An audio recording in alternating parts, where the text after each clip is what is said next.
Good evening and welcome to Athens City Council. Tonight, as we announced last week, this meeting begins at 6 for a special presentation by Josh Grossman and Dennis Schwally, who are with the firm Dinsmore and Scholl, and they are our bond counsel for the City of Athens and here to present for us tonight. So we're looking forward to it. We'll turn it right over to you. Thank you. Well, thank you very much for the introduction. I'm Dennis Schwally, and my partner Josh Grossman is here with me.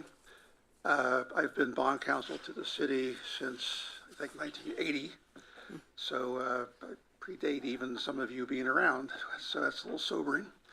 But anyway, what I'd like to do this evening is take some of your time to highlight the differences between and the rules governing borrowing by the city.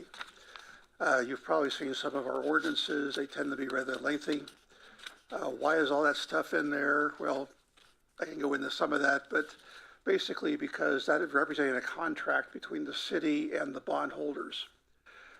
First off, what is a bond? A bond is an IOU, a promise to pay back money.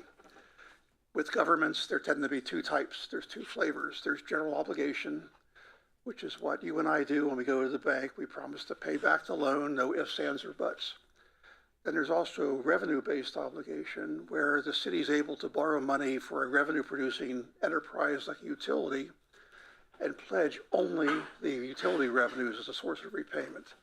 So we will promise to pay you back, but only from the utility revenues. As you might imagine, revenue debt tends to have a bit of a higher interest rate because you're not getting the whole enchilada pledged behind it. In some cases, the utilities are in better shape than the general fund in some cities. So with that in mind, we've got these two flavors. But let's talk about the differences between governmental and private financing. Why can't the city just go to a bank and borrow money like you and I can? Well, believe it or not, the people who enacted our Constitution in Ohio did not trust government. If you think distrust of government is a new idea, unfortunately it's not. And the Constitution puts limits on the ability of governments to borrow money. Why? Well, it puts people in debt. It indebts your grandchildren. It's bad public policy in the eyes of some. So we have a policy that government has limited borrowing powers. Unlike you and I, we can go to the bank, and as long as somebody's willing to lend us money, we're okay. Cities can't do that. We have to stay within the lines. There's this basic distrust of government in the area of finance and taxation, and it also tends to foreclose future options. For example, if you use up all your borrowing capacity today, you can't do something tomorrow that might be needed. So on public policy grounds, we've got some pretty strict guardrails on what government can do in Ohio with respect to the city. The result of this is that borrowing, we have a conservative view of borrowing. Kind of go through my outline here. It's something to be limited.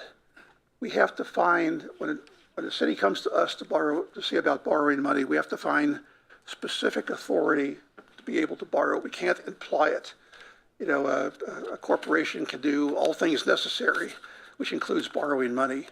But cities cannot do that. We have to find a statute or a constitutional provision that authorizes a borrowing by the city for a particular project. In Ohio, we find that authority in two places. One is the Ohio Constitution.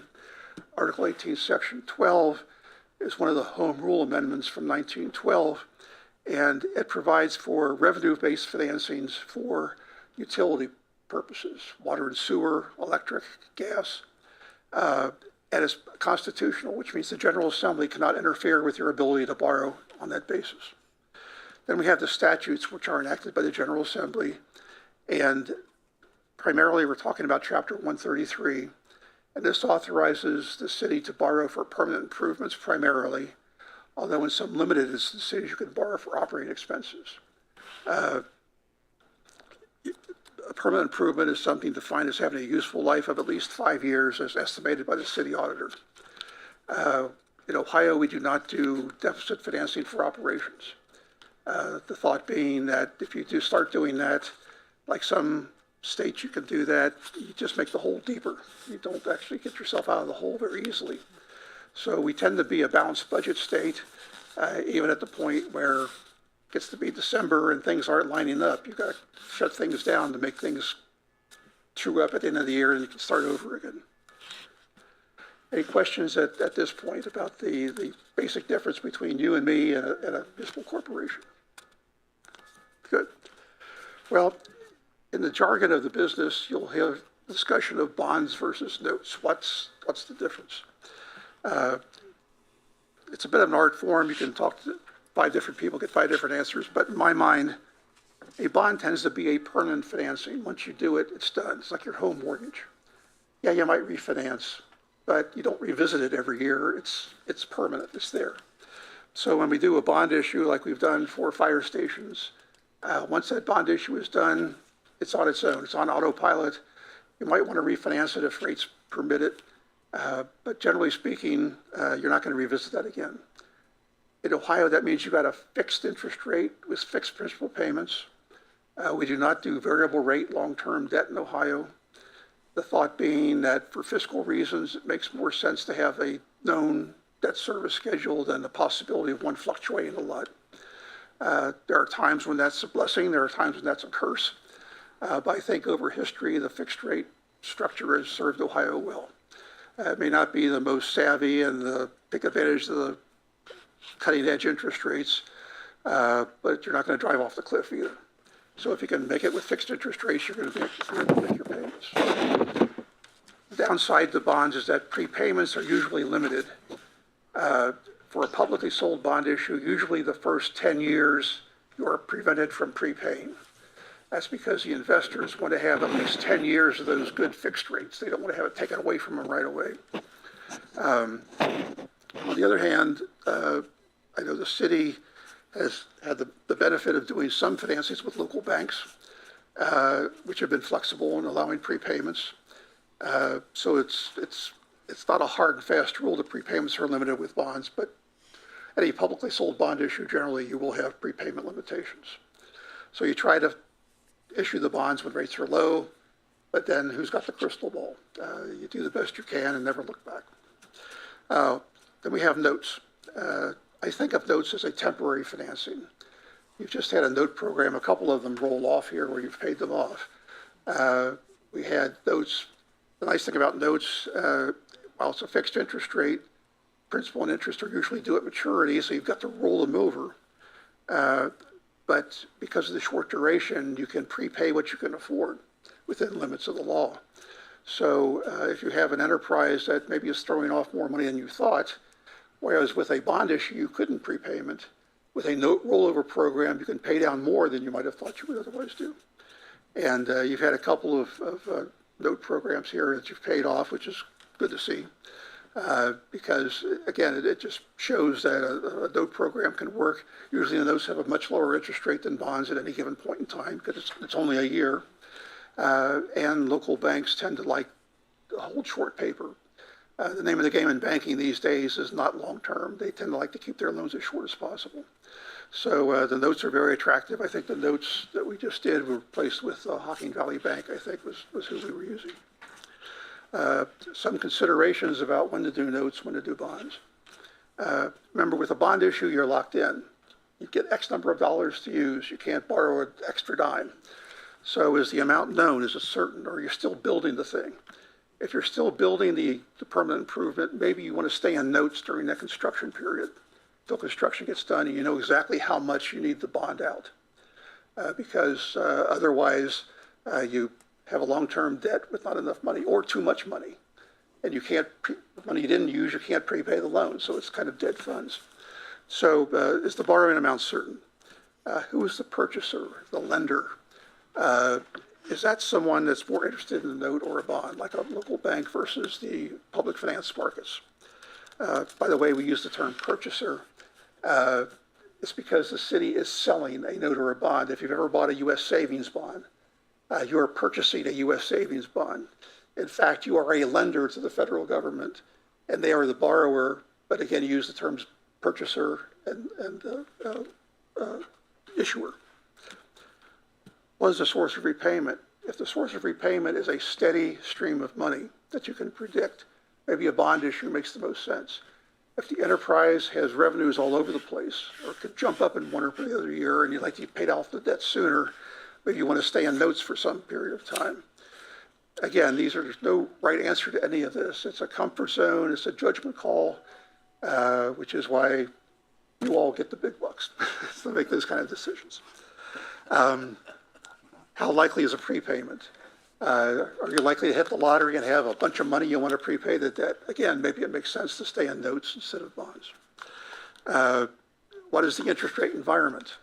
For 10 years, we were in a state where interest rates were so darn low, everybody did bonds. Why not? I refinanced my mortgage for the same reason. Lock in at those lower rates. The downside is that you're only correct in retrospect. So you have to make a judgment call. Again, that's the council's job. That now is the time to go to bonds rather than wait a year or wait 2 years. It's been my experience that people who try to play the interest rate environment end up missing it more often than they hit it. My general philosophy is that if rates at the time make sense, just do the transaction, plan to refinance in 5 or 10 years when you can, and don't try to roll the dice. But everybody's got their own view of things. Maybe your crystal ball is better than mine. Mine has not been very good for a long time. What about the cost of issuance? With a bond issue, you have cost of issuance like bond counsel fees, like underwriting fees once. Once that bond issue is done, the deal's locked in, the costs are paid, life goes on for the next 20 or 30 years. With note issues, you have cost of issuance every time you issue the notes. While the bond counsel fees are always reasonable and worth paying, they are a cost, and you have to be comfortable that the cost of renewing those notes outweighs the benefit. The benefit outweighs those costs that you're incurring every time those notes renew. I think that's worked out for you with the last 2 note programs, but again, I'll let Kathy crunch the numbers for you. But I think it worked out well for you. Any questions on notes versus bonds, why you would do one? Yes, sir. There's been a couple of times when the auditor has come forward and said, well, we need to borrow some money, and would go to a local bank, like you talked about Hawking. And the discussion was there's a limit to how much a local bank would be willing to loan you just simply because of their resources. Right. So in that case, we have to go to either a bond or, I suppose, an institution that has deeper pockets. Right. So is that a consideration when we're going certainly into finding a buyer willing to be the lender to the city based on their capabilities and all is a factor. A local bank, especially if it's not affiliated with one of the big national or regional banks, has limited resources, and they have limits on how much of debt they can incur, and imagine their situation as far as their balance sheet. So there is a limit. Each bank has its own threshold. There's also limitations as well with banks. Banks typically have a duration in terms of which they'll lend money versus a capital markets deal. So if you're looking for a longer term borrowing, the recent 30-year type borrowings that the city has done for like the fire station bonds, you'd be very hard pressed to find a local bank willing to lend its credit for a 30-year period. Oh, yeah. Again, the name of the game in the banking business anymore is to keep the loan short, because they remember the 1980s when they had fixed rate mortgages, but interest rates short term took off and they couldn't match, and they had a bunch of trouble back then. Anything else on bonds versus notes? Okay. Again, a lot of this is similar to riding a bike. I can talk about how to ride a bike all night, but until you get on and do it, you'll never really understand it. Same thing happens here. You've been through it, so a lot of this is probably old hat to some of you, but the concepts, working through it on a live transaction can make a lot of these concepts gel for you. So again, I'll try to keep it lively enough but it does get kind of dry pretty quickly. Okay, I'd like to talk a little bit about debt limitations. As I said, we have a constitutional prejudice against debt. by government. The idea is to keep government within the guardrails of what is good public policy. And so we have some restrictions on debt in Ohio. They're sometimes called the direct debt limits. This is where the General Assembly has passed a statute in Chapter 133 saying, thou shalt not borrow more than, and for cities, it's 5.5% unvoted, 5.5% of your assessed valuation voted or unvoted, and 10.5% voted and unvoted. Again, it's tied to your assessed valuation, which is, back in the day, real property was a fair gauge of a municipality's wealth. In our age, maybe the income tax is a better shot, but again, everything's tied back to property tax valuation. I'll go through some of those in a minute, the direct debt limitations. We also have what's referred to as the indirect debt limitations. This is where the Constitution, the statutes interplay to put a limit primarily on the amount of unvoted debt a city may incur. And just to give you a preview, we have one provision of the Constitution that you cannot levy more than 10 mills of property taxes without a vote. That's called the 10 mil limit. We also have a provision that says that when a city borrows on a general obligation basis, again, this is no ifs, ands, or buts, this is a promise to pay no matter what, there has to be a property tax in place to pay that back. You put those two together, and that means that the taxes required for the city's debt, the county's debt, unvoted debt, the school district's unvoted debt, all the unvoted debt cannot exceed 10 mills. And the county auditor is the scorekeeper on that. So I'll get into that in more detail, but that's called the indirect debt limitation because it's not a direct limit on debt, it's a limit on taxes, which are needed to have debt. There are other limits on municipal activities, primarily in the Constitution. For example, I mentioned the lending of credit provisions. As a general rule, the city cannot be a stockholder, cannot lend its credit to private companies, cannot use its full faith and credit power to benefit private enterprise. That's the general rule. We've had constitutional provisions that have softened that some, and there are always the other categories that can be workarounds in certain instances. But as a general rule, we don't want the government being held, its finances being wrapped up in private enterprise. The idea that the government needs to run government and the idea that you'd have to shut down government because of some commitment to a private business is anathema. We just don't do that in Ohio. So let's talk about the direct debt limits for a moment. Yes, sir. I'm sorry. Yes, sir. The 5.5%, I assume that 5.5% only applies to property that can be taxed, Correct. which would exclude the roughly 35 to 40% of the property in the city of Athens, Ohio University. Correct. Okay. It's your taxable assessed value as the county auditor shows it, and all the exempt property would not be included. That's correct. Thank you. Okay, the direct debt limits, which you just alluded to. As I said, these are imposed by the General Assembly. This is the General Assembly saying in its wisdom that government shall not exceed these debt limits. It's a limitation on the amount of principal, not of interest. So again, it's a policy decision by the General Assembly. To me, interest is as important as principal, but they decided that when it came to a limitation on debt, it would only count against principal. For cities and villages, we're talking about 13305. The first one is the total voted and unvoted net indebtedness, and that's the defined term. It's important. May not exceed 10.5% of assessed valuation. Secondly, the total unvoted, again, net indebtedness, may not exceed 5.5% of assessed valuation. Wow, that's not very much money. How can we borrow for all these sewer systems and stuff? Well, we have some exceptions. And that comes into, in 13305, they exempt self-supporting securities. For example, if the water system is able to pay the debt service after paying operation and maintenance, it's self-supporting. The General Assembly doesn't have to step up and the general fund doesn't have to step up and make any payments. It's considered self-supporting. So it's excluded from the 5.5 and 10.5. Same thing with, say, a sewer system that's self-supporting. It's excluded from the 5.5 and 10%.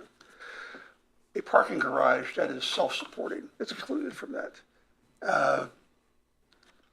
So again, that's a big category that allows you to borrow for a lot of stuff outside the 5.5 and 10.5 debt limitations. We also have the home rule revenue obligations that I mentioned, where the Constitution says you're allowed to borrow on a revenue basis. Then there's a third category, which are kind of used mainly by school districts, but it's a subject to appropriation lease, which for technical reasons is not considered debt. It has an appropriations clause in it that limits it to a rolling one-year obligation. It's kind of a workaround. I don't think the city's ever done that. It's kind of an option where if you're tapped out at the debt limit and you need to do something, but they can't find another way to do it. That's one way to go at it. But again, we usually see that with school districts would have a very limited, very small debt limitation. Then we get to the term net indebtedness, which is defined in 13304. And again, that takes care of special assessment debt. Those are carved out. Tax and revenue anticipation securities, that's like if you borrow within the year for operations, which you're allowed to do, those are excluded. Also, final judgments. If, God forbid, somebody gets hurt on the public project and sues the city, that's a large award. The city's allowed to borrow for that outside the debt limitations. So the debt indebtedness things are usually the in extremis things that you need to borrow for, where the General Assembly has said, we're not going to shut down government because of this, we're going to let you borrow. So that's the 5.5 and 10.5%. Is that, any questions there? Did I kind of get at your question? Okay. So let's turn our attention to the indirect or 10 mil debt limitation. This is the one where the Constitution says you shall not have more than 10 mils of unvoted debt. The Constitution says you shall have a tax that's in place to pay back any borrowing, even if you expect to pay it back from some other source. If you have a general obligation borrowing, even if you expect to pay it back from the water system or from the sewer system or from the parking garage, if it's a GO or a general obligation, you've got to have a tax in place to pay for it. And if it doesn't go to the voters, then it has to fall within the 10 mil limit. The city has done some financings where you've gone to the voters for a special income tax, and that's been the tax that supported it. So we're able to do a general obligation without hitting the property tax. You had an income tax specially designed for that purpose. That satisfied the Constitution. So, but generally with the 10 mil limit, we're talking about that 10 mil limit on unvoted property taxes. I go through the two provisions of the Constitution that set up this debt limitation. And so the result there at the bottom of page 3 is what I said before. The annual debt service, principal and interest, of the city's unvoted debt, the county's unvoted debt, the overlapping school district's unvoted debt, the overlapping township's unvoted debt, cannot exceed 10 mils. Interestingly, the 10 mils is always levied, and it's divided up between those subdivisions based on historical patterns. City might get 2.5 mils, the township gets 3 mils, school districts gets 5, the county gets 2, something like that. What the revised code does say that if a particular political subdivision got in trouble, the county budget commission could take millage away from those other subdivisions and use it to pay debt service. For that to happen, the subdivision that needs the millage has to be tapped out, completely broke, flat, busted. The city would have had to burn through its municipal income tax, its other property taxes. Basically, it's a world I would not want to live in. And when this has come up, the few times it's come up, it's almost caused World War III, as you might imagine, because those other subdivisions are counting on that money. The closest I can recall was with the city of Cleveland in 1980. We worked on that workout for them, and there was talk of whether the city could grab more inside millage from the other subdivisions. And the response was no and hell no, again, as you might expect. So this 10 mil limitation, it's there, the law says it, but as a political matter, it's going to be awfully hard to ever trigger. And as things have evolved, the city has the income tax, that's the big driver for the city. The county has the sales tax, that's the big driver for the county. Property taxes are still important, but for the city and county, they've been pretty much eclipsed by these other taxes as far as the real big number that they get every year. So we have this in the Constitution. It was written by the greatest minds of the 18th century. Trouble is we're in the 21st century, and we're trying to make things work. It's a different world. So the 10 mil is there. We have to comply with it. But I'd like to think there's at least as many ways to work through it as there are to stop things with it. It's more of an art form in some cases than otherwise the case. Any questions on the indirect debt limit? I know it's stimulating, but great cocktail chatter. Okay. Talk a little bit about maximum maturity limitations for your borrowings.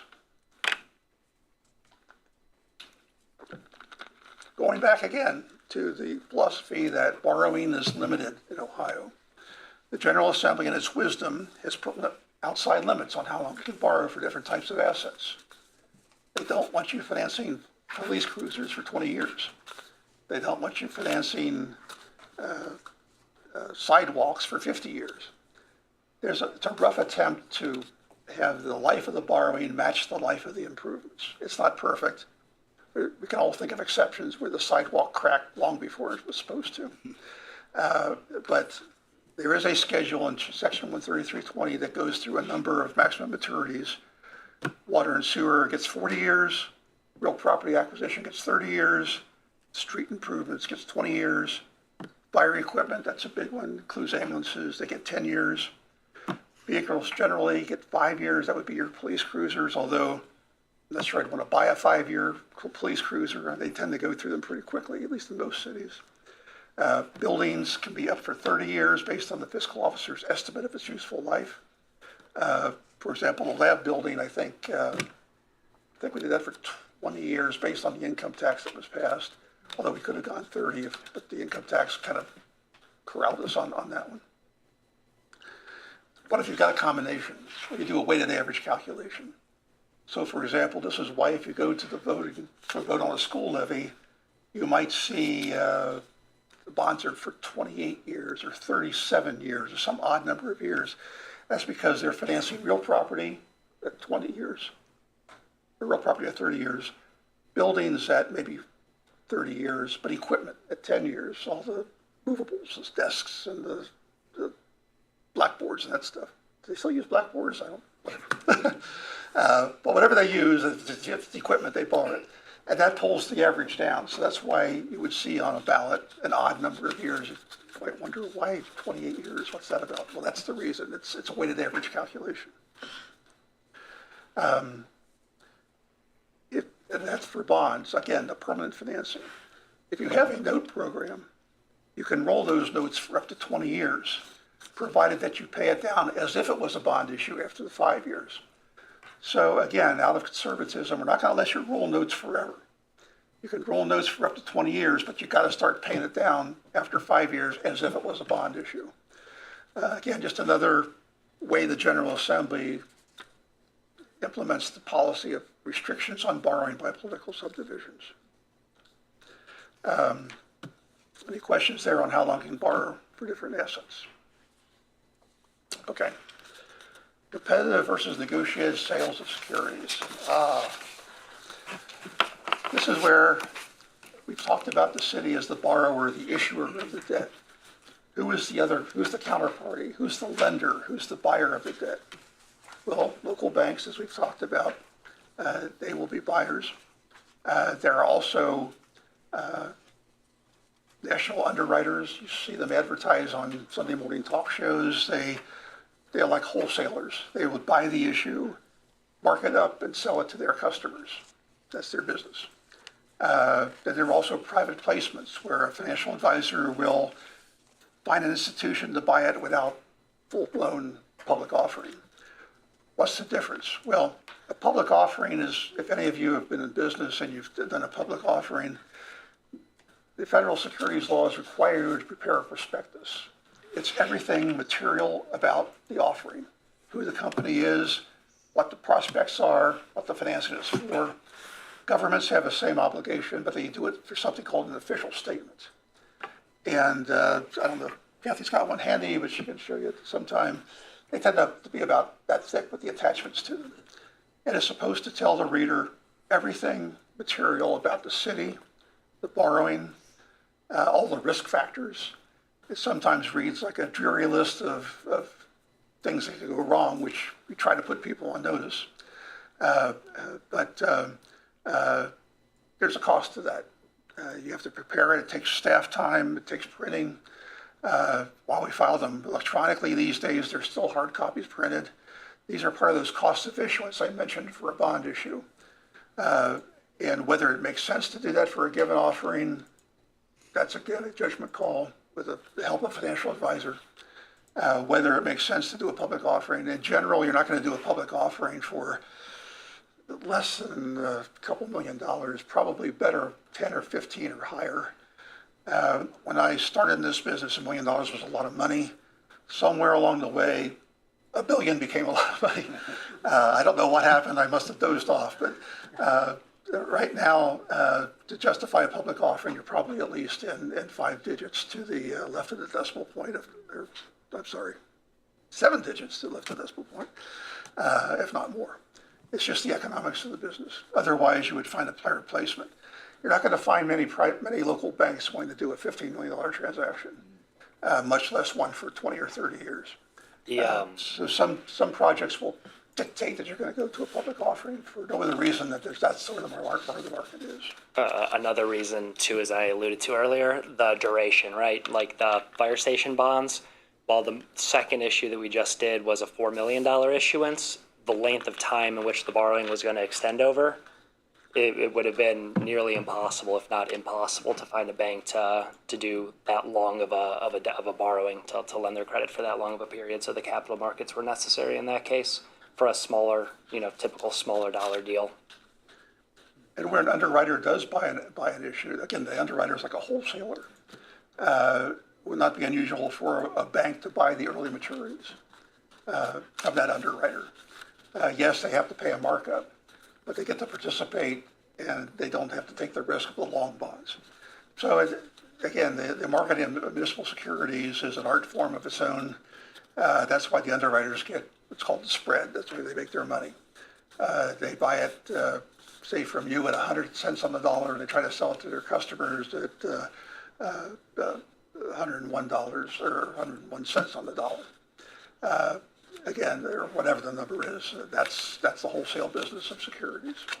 And that's a cost, but you only want to incur that if that's really the only way you can place your debt at a reasonable interest rate. When does it make sense? Again, it's a judgment call. So much of this is, there's no right or wrong answer to it. There's just a comfort zone with what you're doing, why you're doing it. My advice is to have a reason for what you're doing. In retrospect, everybody's a genius. They will always wonder why you did that and not something else. But you do the best you can in the circumstances, and that's just the nature of the beast. You can second guess yourself till you die. Life's too short. Okay, that's a bit about who the buyers of this stuff are, how you find the lender for your paper. Okay. Federal tax issues, always an eye-opener. Most of the city's borrowings are the interest is tax exempt. As you might imagine, that's attractive to some people. It's a tax shelter. There was a time when it was considered to be a privilege granted to state and local government by virtue of the Constitution, the 10th Amendment, I think. There's been some cases that say no. The tax exemption is given and taken away by the Congress at its will. You have no say in what the Congress does. Seems funny because you can't tax federal obligations, but why can they tax yours? But that's a different subject. So as you might imagine, the IRS, federal government gets involved. There's a few rules. There are two places where you get their hackles up. One is something called arbitrage, which is a nice $25 word for being able to borrow at one interest rate and invest at another. There are times, and the last 20 years we've not been able to, but lately we've been able to. We can borrow tax exempt at, say, 4% and buy U.S. Treasuries at maybe 5 or 5.5%. What's not to like? You make 1.5% for nothing. The IRS doesn't like that. Federal government doesn't like that. They see every tax exempt transaction as money out of their pocket. So they have arbitrage rules. You can't borrow unless you've got a live project. There were places that wanted to borrow, let's suppose you wanted to build a firehouse for $5 million. Why not borrow 20 million, live off the interest, use the interest to pay off the 5?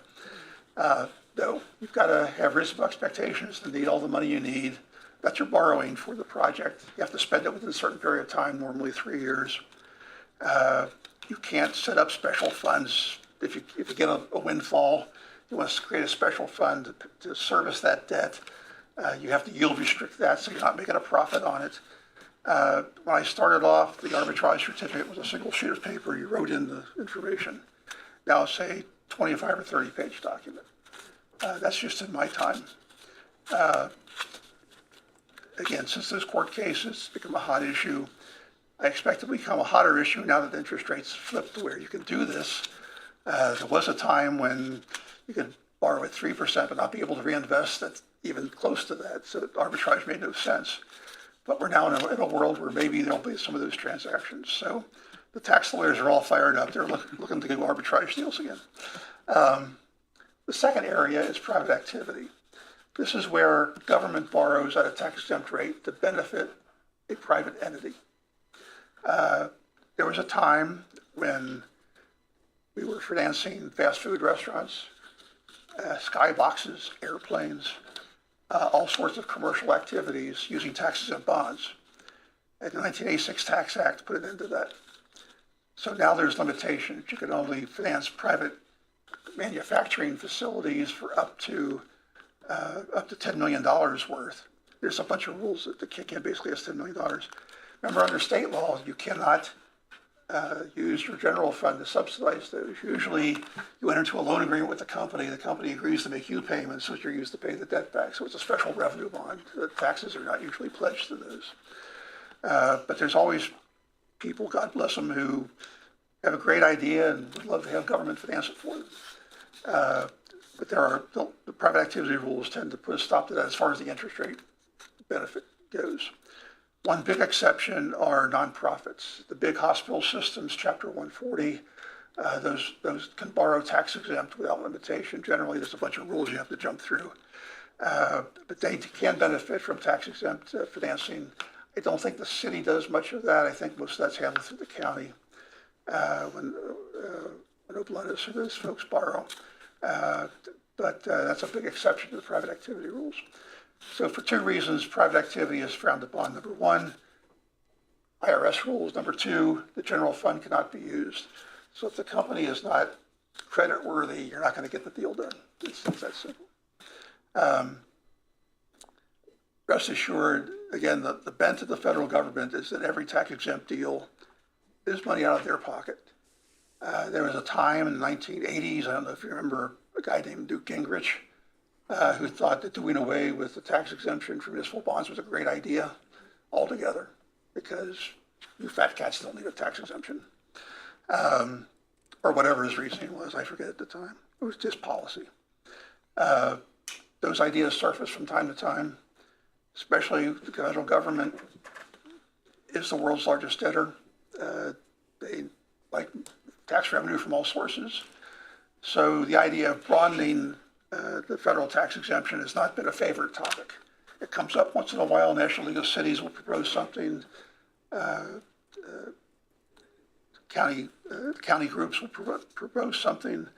For example, the $10 million limitations for private activity were set back in the 1970s. I mean, what hasn't been $10 million in 1970 is what, 50 million today or something? But they haven't adjusted it. So every once in a while, a bill will surface to modernize things. It goes nowhere because the budget office comes in and says, this is going to cost the federal treasury this many billions of dollars. And we're not going to touch that. So my crystal ball says there'll probably be more tightening, not less. What do I know? Anyway, you'll hear a large chunk of those ordinances you see have tax language in them. That's what's being addressed there. That's an extra page right there for your reading pleasure. Any questions on the tax issue? Okay. Lastly, and be glad to answer any other topics you might have in mind. Federal securities law issues. When the city borrows on notes or bonds, it is issuing a security, like a stock or a bond. You've all heard the stories of schlocky bond sales and oil wells that didn't exist and that kind of thing. So in the 1930s, the federal government passed the anti-fraud rules. Generally speaking, the city does not have to go to the federal government to get permission to issue debt. That's registration. That's what private companies have to do. But you do have to abide by the anti-fraud rules. What are the anti-fraud rules? Well, you have an affirmative duty to disclose everything material about the financing.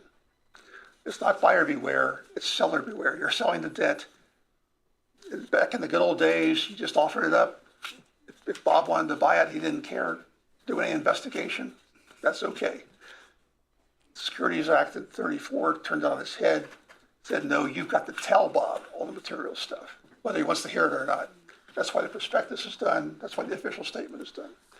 So you have an affirmative obligation to disclose everything that's material. We've gotten to a real kerfuffle lately about ESG disclosure, environment, social, governmental disclosure. There's a segment of the market that wants to know about this, say, the city's ESG efforts. I'm at a loss to understand how that impacts the financial condition of the city. But they want to know. I mean, there's a generation of buyers that want to know about whether you're promoting the ESG agenda. So we are seeing ESG disclosures, which tend to be, what do you say? Certainly if you're the city of Miami, you say you're subject to hurricanes. I guess you could say that in Ohio, you're subject to tornadoes. When was your last tornado? What's the probability of a tornado? It's just awfully hard to get your arms around what the market wants to see. And this is an evolving area. I'm old, so I don't get it. Somebody will get it and understand it, but I just don't understand how that impacts the finances, except maybe the environmental. If you're in LA and you don't know you're in an earthquake zone, why are you buying that debt? I mean, at some point, it's, nose in front of face. And yet, if the SEC takes the view that you've got to affirmatively say that, then I can see how often do you have an earthquake? What's the magnitude of the earthquakes? What's the probability of a future earthquake? What are you doing to mitigate earthquakes? I mean, you could go on for pages, and it says nothing, unless you're going to fold up the city and walk away. What's the point? And I'll get off my soapbox. I don't understand it, but it's a big topic that you may hear something about. The ESG disclosure, what to say there. Starting in the 1990s, we have something called continuing disclosure. A private company has to update the SEC filing annually so that the people who buy their stocks or bonds know what's happening. Is the company profitable? Is it losing money? Got a new product line? Is it getting sued? Municipal securities back in the day, you issued them, never heard a thing from them again, which was fine as long as people were buying those securities to put in a safe deposit box and take out when junior goes to college or whatever. Like everything since the 1980s, they're traded. They're people who actively trade municipal bonds, even 30-year bonds, 20-year bonds. They trade with their friends. They trade with the market, trying to get a little edge here and make a little profit there. So what's important is what's the current information about the city. Where in the past nobody cared, now it's like, well, we want to know, is the city income tax getting collected? Is a big company come to town? Is a big company left town? All those kind of things were never told until continuing disclosure came along. Now, if you're a certain size city, there are limitations, there's small issuer limitations that the city's been able to stay under for most of the time, but for larger borrowers, you have an obligation to annually tell the market what's going on. You have to take that official statement and update it. So in the official statement, you talked about what your 10 largest employers were. What are the 10 largest employers now? Did they change? As a new company come to town, what's your assessed valuation trend for the last 10 years? What is it this year? Has there been a big property tax reduction? All these things are a cost.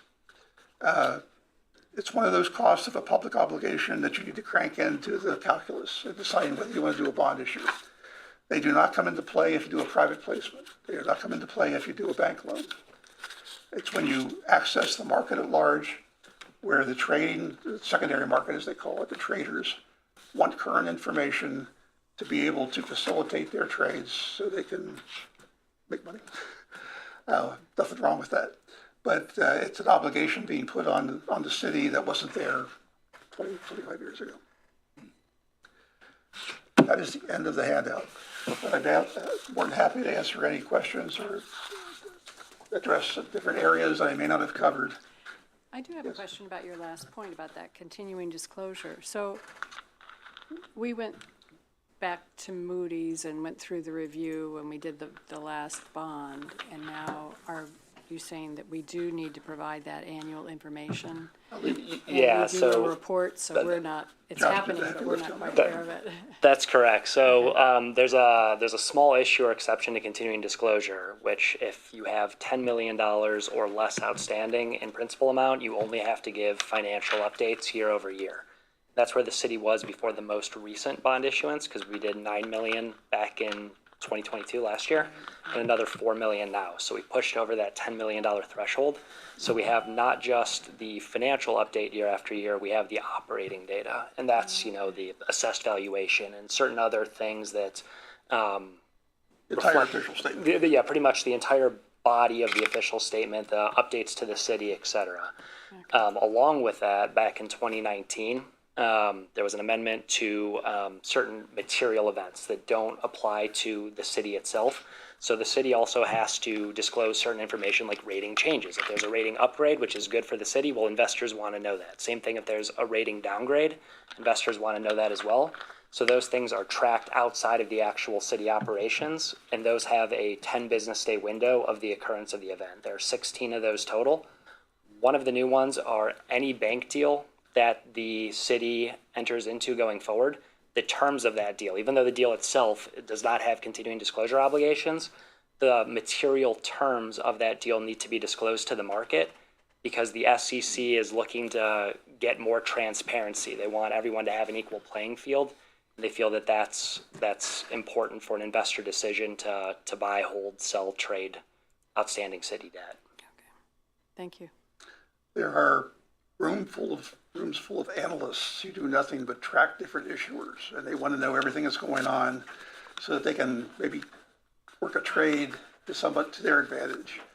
I have heard, for example, that they would call up a county auditor, talk to a deputy auditor or somebody, whoever answered the phone. How's taxes coming in this year? Maybe getting a little bit of information they could use to maybe work a deal.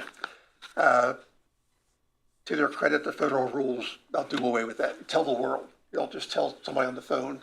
You announce it to the entire market. So nobody's getting the hidden advantage of inside information, which is good in general.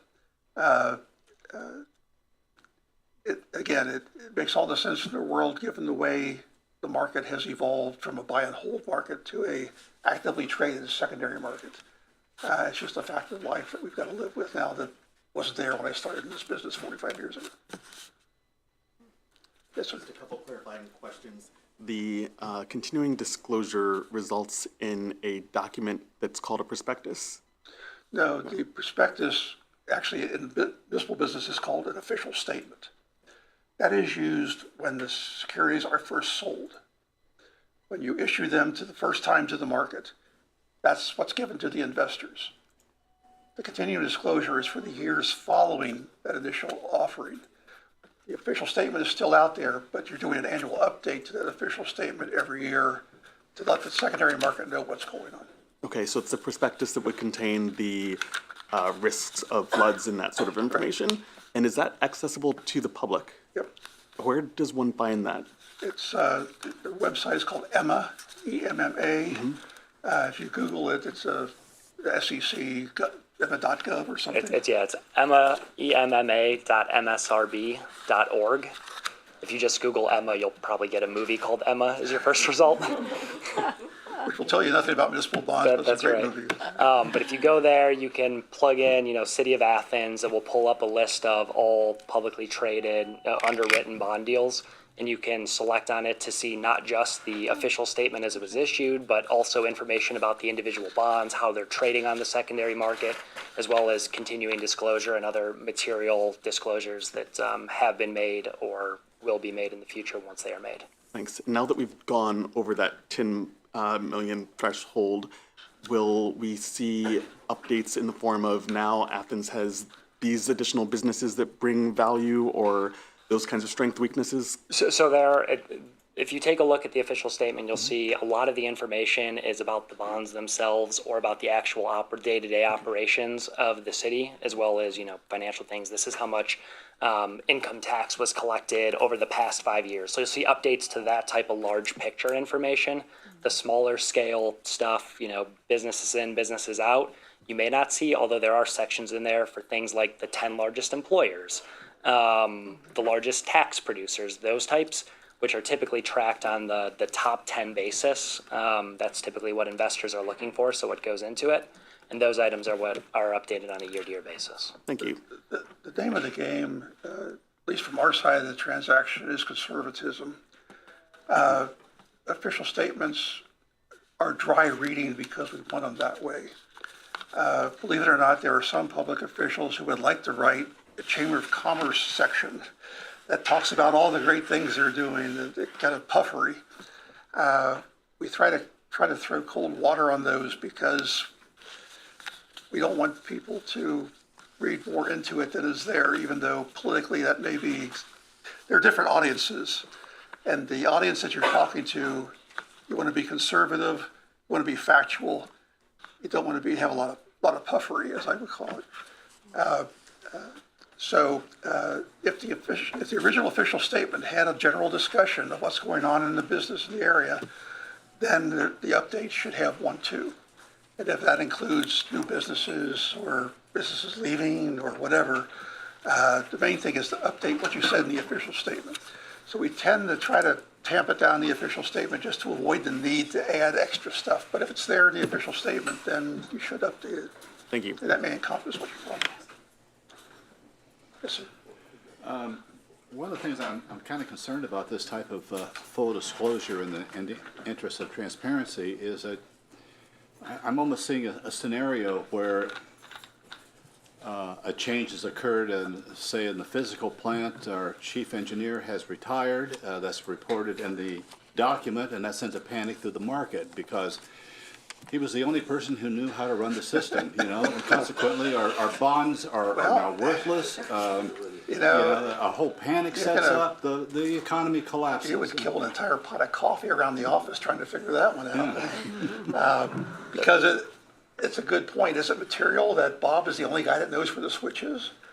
Probably. I mean, the thing is, it's not as far-fetched as it sounds. No. I mean, it sounds ridiculous, but at the same time, Right. it could be very critical to someone who says, Yes. well, I want to give you money, I want to loan you money, I want to make sure my investment is good, but given the circumstances in the city, I'm not going to do that now. I think you should be on the committee that's working on the official statement to ferret out all of those things, because rest assured, if the bonds went into default because the new guy didn't know how to make the thing work and the sewer system collapsed or something, rest assured the investors would be looking for a hit. I mean, people don't lose millions of dollars nicely. Right.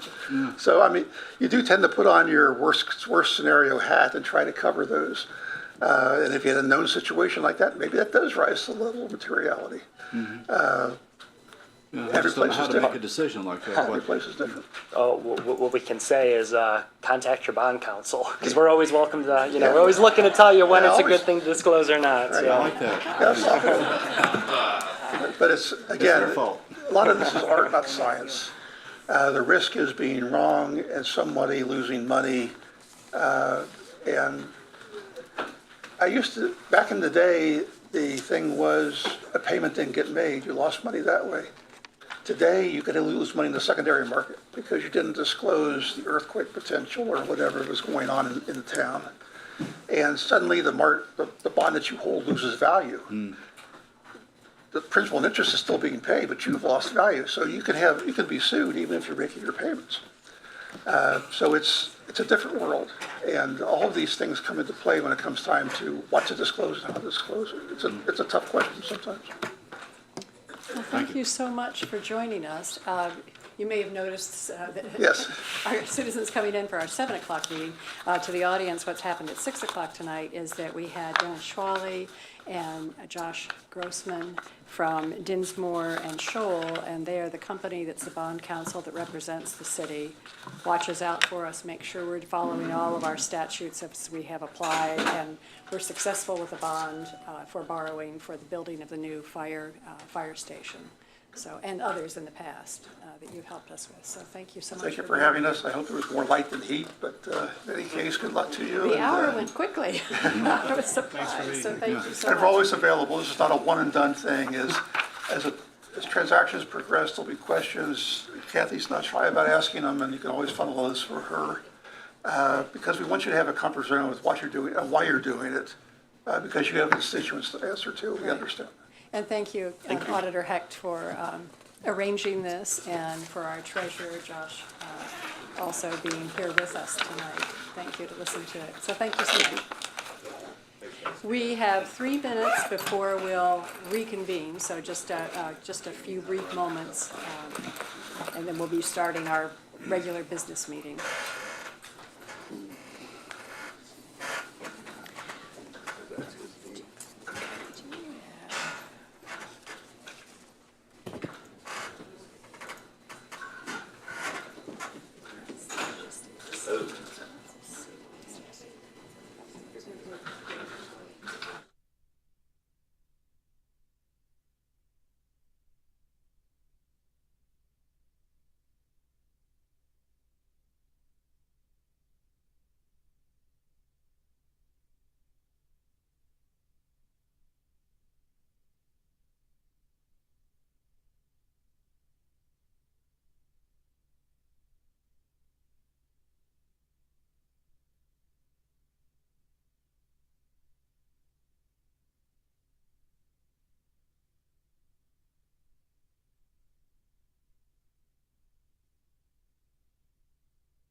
Athens City Council. It's Monday, October 2nd, 7:01 PM.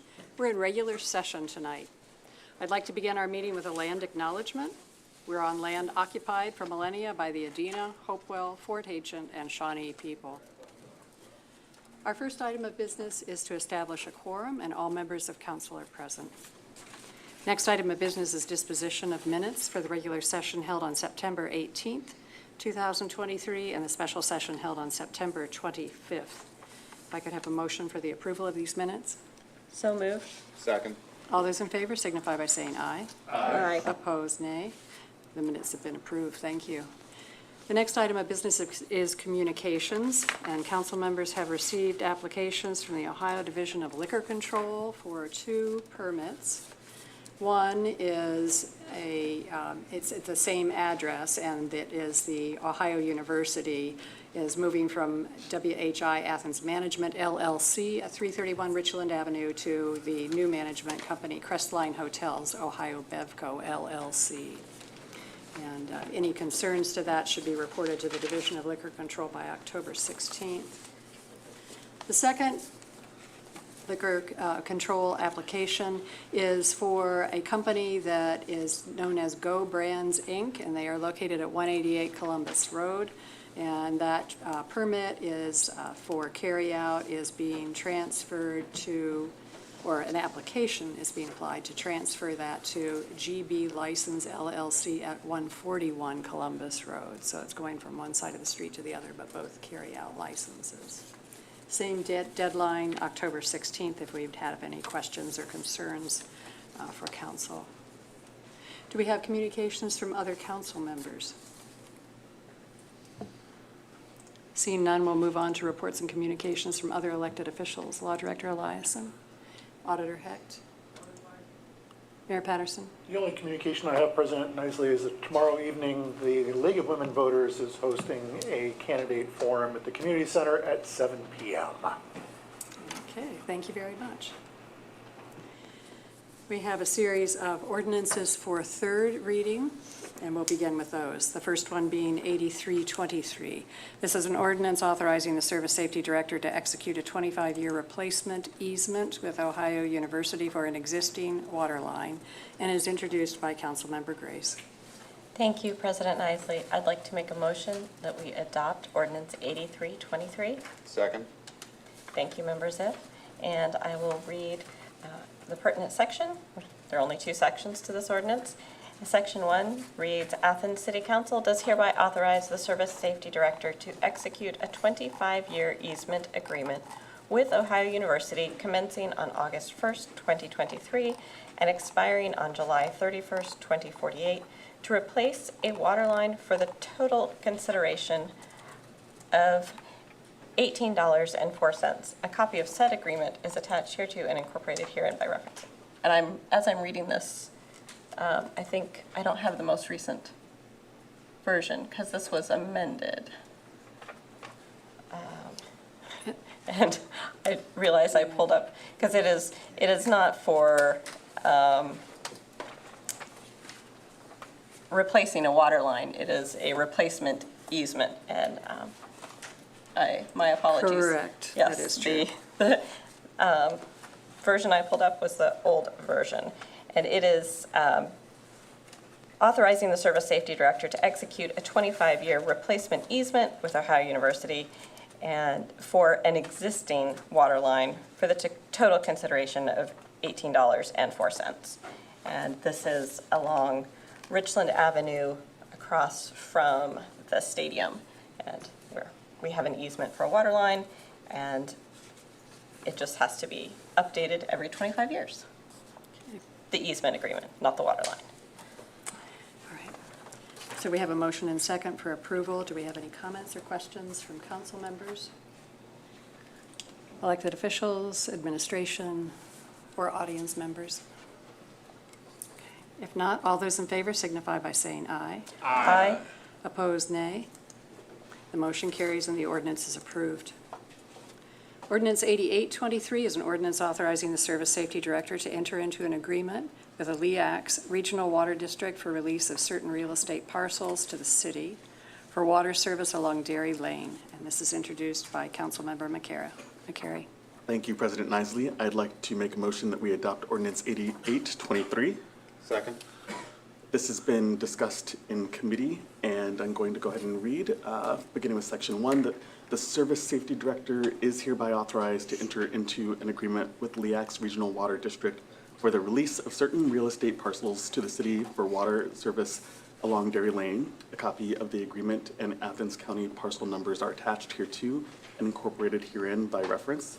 Section 2 indicates that the 2023 Appropriation Ordinance 155-22 is amended by appropriating from the unappropriated balance the sum of $178,000 to Water Fund Administration, 740.636, Transaction Class 300, and increasing the total appropriations by said amount. In Section 3, the Service Safety Director is further authorized to expend up to $178,000 to Water Fund Administration, 740.636, Transaction Class 300 for said LEAX release agreement.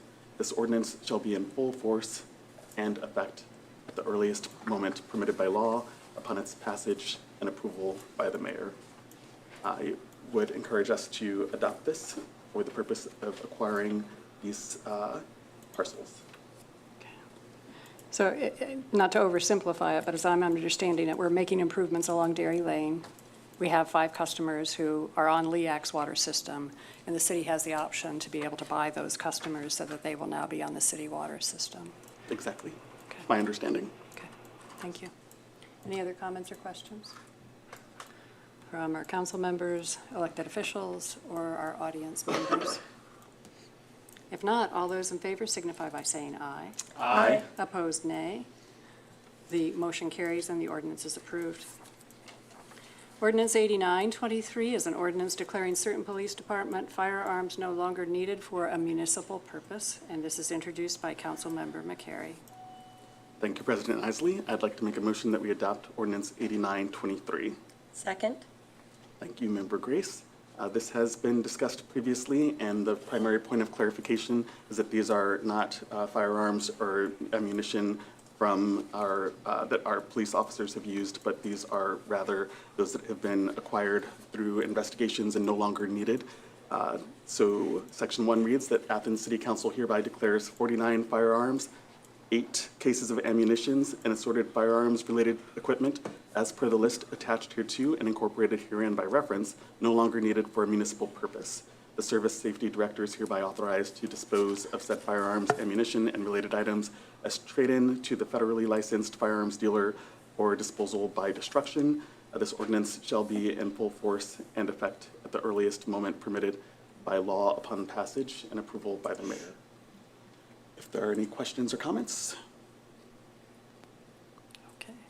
And if we don't have any questions or comments from our council members or elected officials, or are there any questions from our audience members? If not, all those in favor signify by saying aye. Aye. Opposed, nay. The motion carries and the ordinance is approved. Ordinance 9023 is an ordinance authorizing the Service Safety Director to enter into an LPA federal local let project agreement with the state of Ohio. Department of Transportation, excuse me, there's a pause and a page change.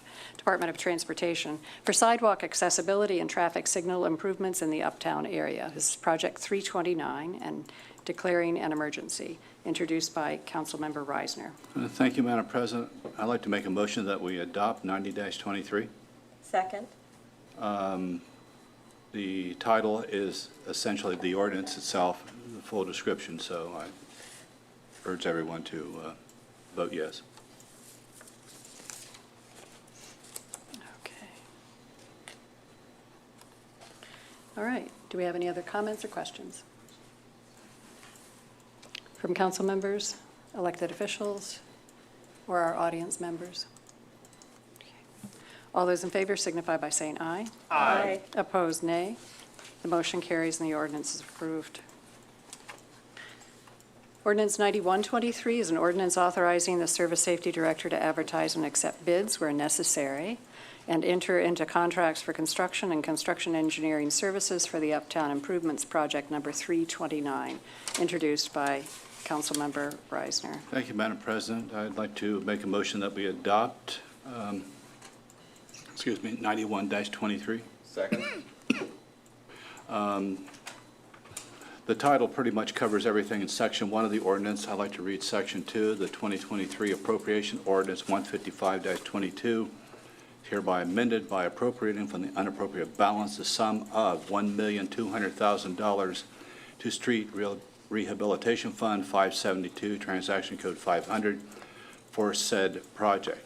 Section 3, the Service Safety Director is hereby authorized to expend up to $2,205,000 from the following funds: $1,200,000 from Street Rehabilitation Fund 572, Transaction Code 500, and $1,005,000 from ODOT Small Cities Fund 589, Project Number 329.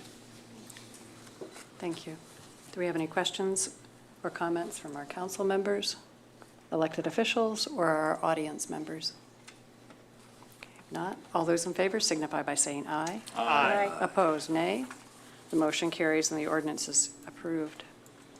9223 is an ordinance amending the 2023 Appropriation Ordinance 155-22 and is introduced by Councilmember Crowell. Thank you, President Isley. I'd like to make a motion to approve 92-23. Second. Thank you, Member Ziff. I'm going to go ahead and read as discussed at committee and described at first reading. Section 1, the 2023 Appropriation Ordinance 155-22 is hereby amended by appropriating from the unappropriated balance the following sums: $10,000 to the General Fund Law Director for new flooring installation, $14,000 to the General Fund Police for medical expense, $81,000 to the General Fund Fire for a retention grant and retirement payout, $100 to the Cemetery Fund for life insurance, $1,500 to the Cemetery Fund for administrative fees, and $10,000 to the DUI Court Fund for a grant, and increasing the total appropriations by the same amounts. Thank you, President Isley. Thank you. Do we have any comments or questions from council members, other elected officials, or our audience members? If not, all those in favor signify by saying aye. Aye. Opposed, nay. Motion carries and the ordinance is approved. We now have two ordinances for second reading, and as is required by law, and during the second reading, I read the title. I pause to find out if anybody has any comments or questions, or if in some cases there might be a need to suspend. I'm not aware of any of that tonight, but I will pause for comments or questions. The first one for second reading is 9323. This is an ordinance amending Athens City Code Title 9, General Regulations, Chapter 9.05, Fire Control. Petroleum Liquids, Section 9.05.99, Penalties. This is introduced by Councilmember McCary. If no comments or questions, yes, sir. I have a comment. Yes, and if you would come up to the podium, and if you would let us know your name and address, and if you are representing a group, and you'll have 3 minutes, up to 3 minutes to speak. Perfect, thank you. I'm Attorney Grillo. I work across the street over here at Toy Law Office at 11 East Washington Street. I am representing the Red Brick Tavern and Mr. DeLuca. This is Mr. DeLuca here himself. His address is 15 Dove Drive, Athens, Ohio, 45701. We are here, obviously, I think there's several other bar members here that run bars on the Court Street to address the possible penalties associated in Ordinance 9323. This is the second reading. We are here simply asking to table this for today. I know a lot of the bar members would like, or the people who own bars and run bars would like the ability to kind of work together with you guys to be able to try to establish some sort of penalties or guidelines that would be more appropriate for the overcrowding issue I believe that's at hand. We're not up here saying that we're not going to comply or do anything of that nature.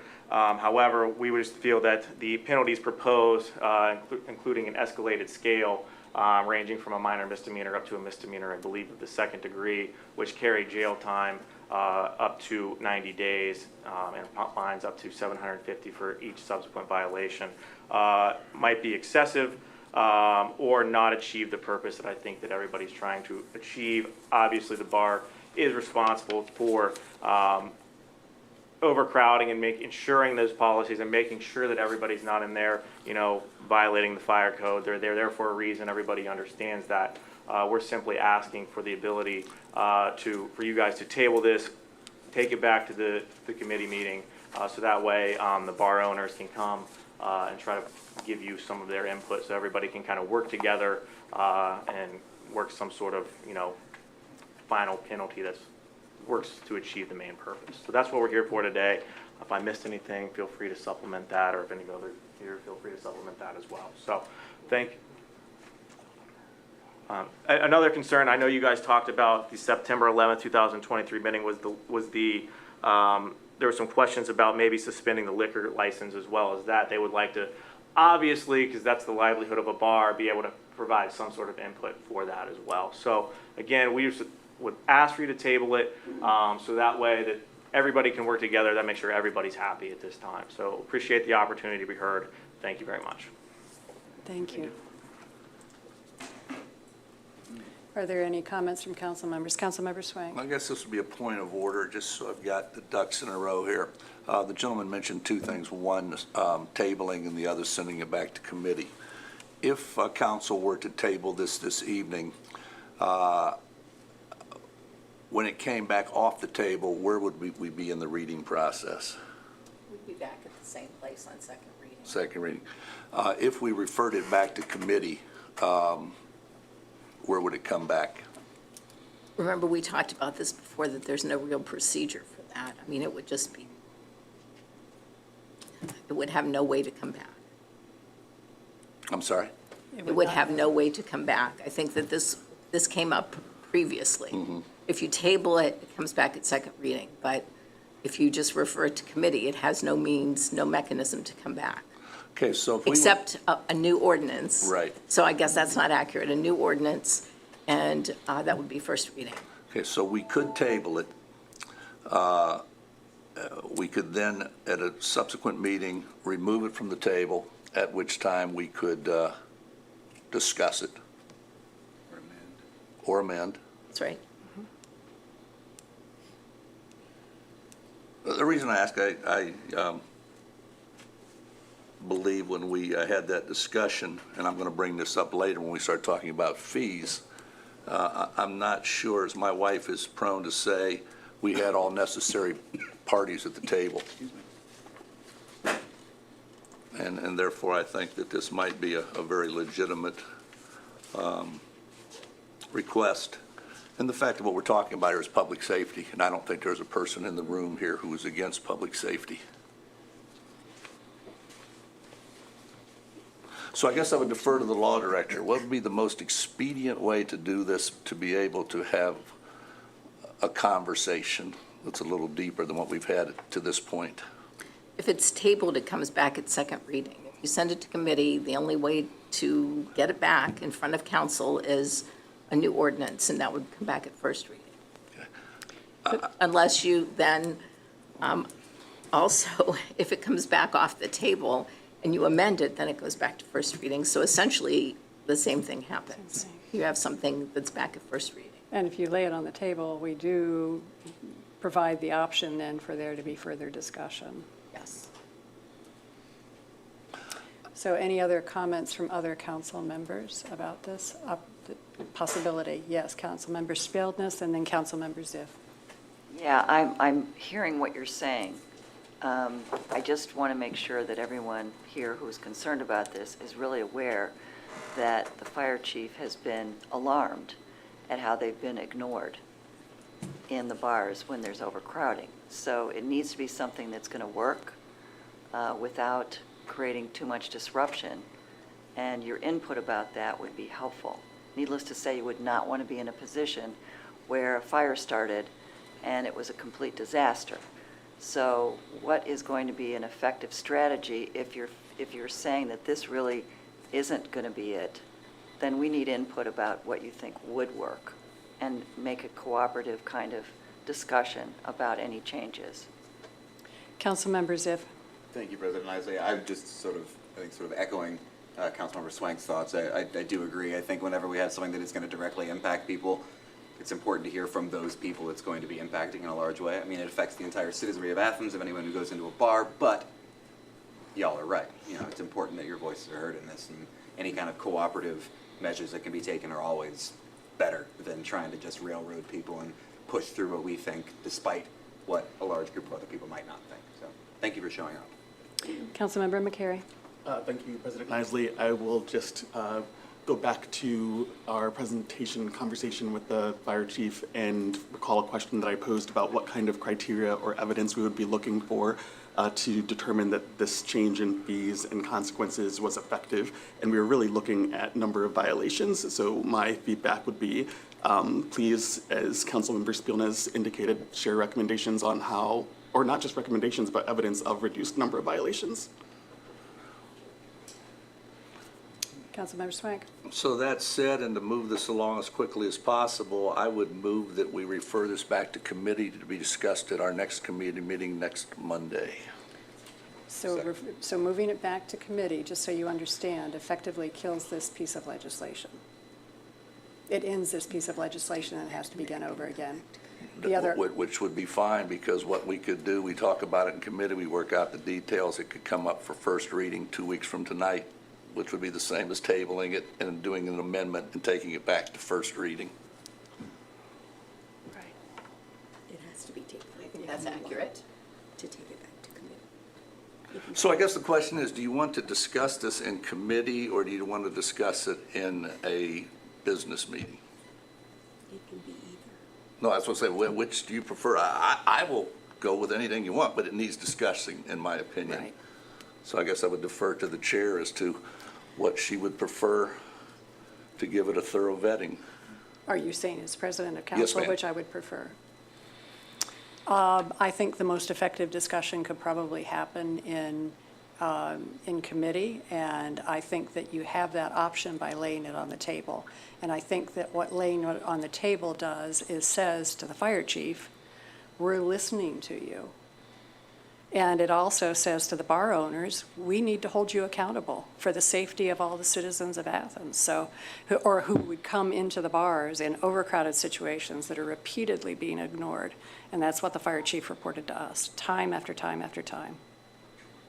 So in that So- case, I would withdraw my motion to refer to committee and change that motion. I would move that we lay this on the table. Okay. Okay, we have a motion and second for laying this on the table. Is there any further discussion amongst council members before we take the vote? Okay. All those in favor of laying this piece of legislation on the table signify by saying aye. Aye. Opposed, nay. Nay. Okay, so we have 6 and 1 opposed. Okay, thank you. All righty, that's totally on the table. So we have our next set of action. We appreciate you coming here tonight. We'll understand if you don't want to stay for the entire council meeting, but you're welcome to. But if you want to exit now quietly, you can, and the discussion will take place in the committee meeting, or yes, in a committee meeting, and we will further the discussion there. Committee meetings are for next Monday night, so it could be that we will have the discussion then, 7 o'clock Monday night, here. Okay, perfect, thank you. Okay. Thanks for coming.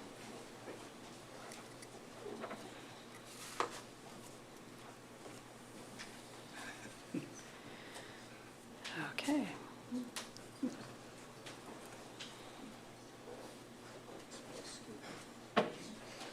Thank you for waiting for us. All right. We'll move on to the second ordinance for second reading, and this is 9423, an ordinance authorizing the Service Safety Director to enter into a memorandum of understanding and addendum with the Ohio Organized Crime Investigation Commission Task Force, number 22-09, and this is introduced by Councilmember McCary. And if we don't have any additional comments or questions from our council members, elected officials, or audience members, we'll now move on to ordinances for first reading. 9623 is an ordinance amending ordinance 1123, authorizing construction of the new fire headquarters, project number 346, and this is introduced by Councilmember McCary. Thank you, President Nisley. As has been discussed previously, and even referenced in our bond discussion at our earlier meeting today, it's time to move some money around to accommodate the bonds we have. And this is, as you heard, an ordinance amending Ordinance 11-23, authorizing construction of the new fire station headquarters, Project 346. And whereas Ordinance 4923 provided for the issuance of bonds for the purpose of financing the cost associated with the construction of a new fire station in the amount of $4 million, and whereas it is necessary to amend Ordinance 11-23 to replace the general fund and ARPA funds authorizations with those provided through the bond proceeds, Sections 2 and Section, be it ordained by Council of the City of Athens that Sections 2 and Section 3 of Ordinance 11-23 are hereby amended to read as follows. Section 2, the 2023 Appropriation Ordinance 155-22 is hereby amended by appropriating from the unappropriated balance the following sums: $8,400,000 to Safety Services Fund, Fire 206.208, Transaction Class 500, and $4 million to Safety Services Fund, Fire 206.208, Transaction Class 500, and increasing the total appropriations by said amounts. Section 3, the Service Safety Director is hereby authorized to expend up to $13,670,000 as follows: $670,000 from General Fund Fire 101.208, Transaction Class 500.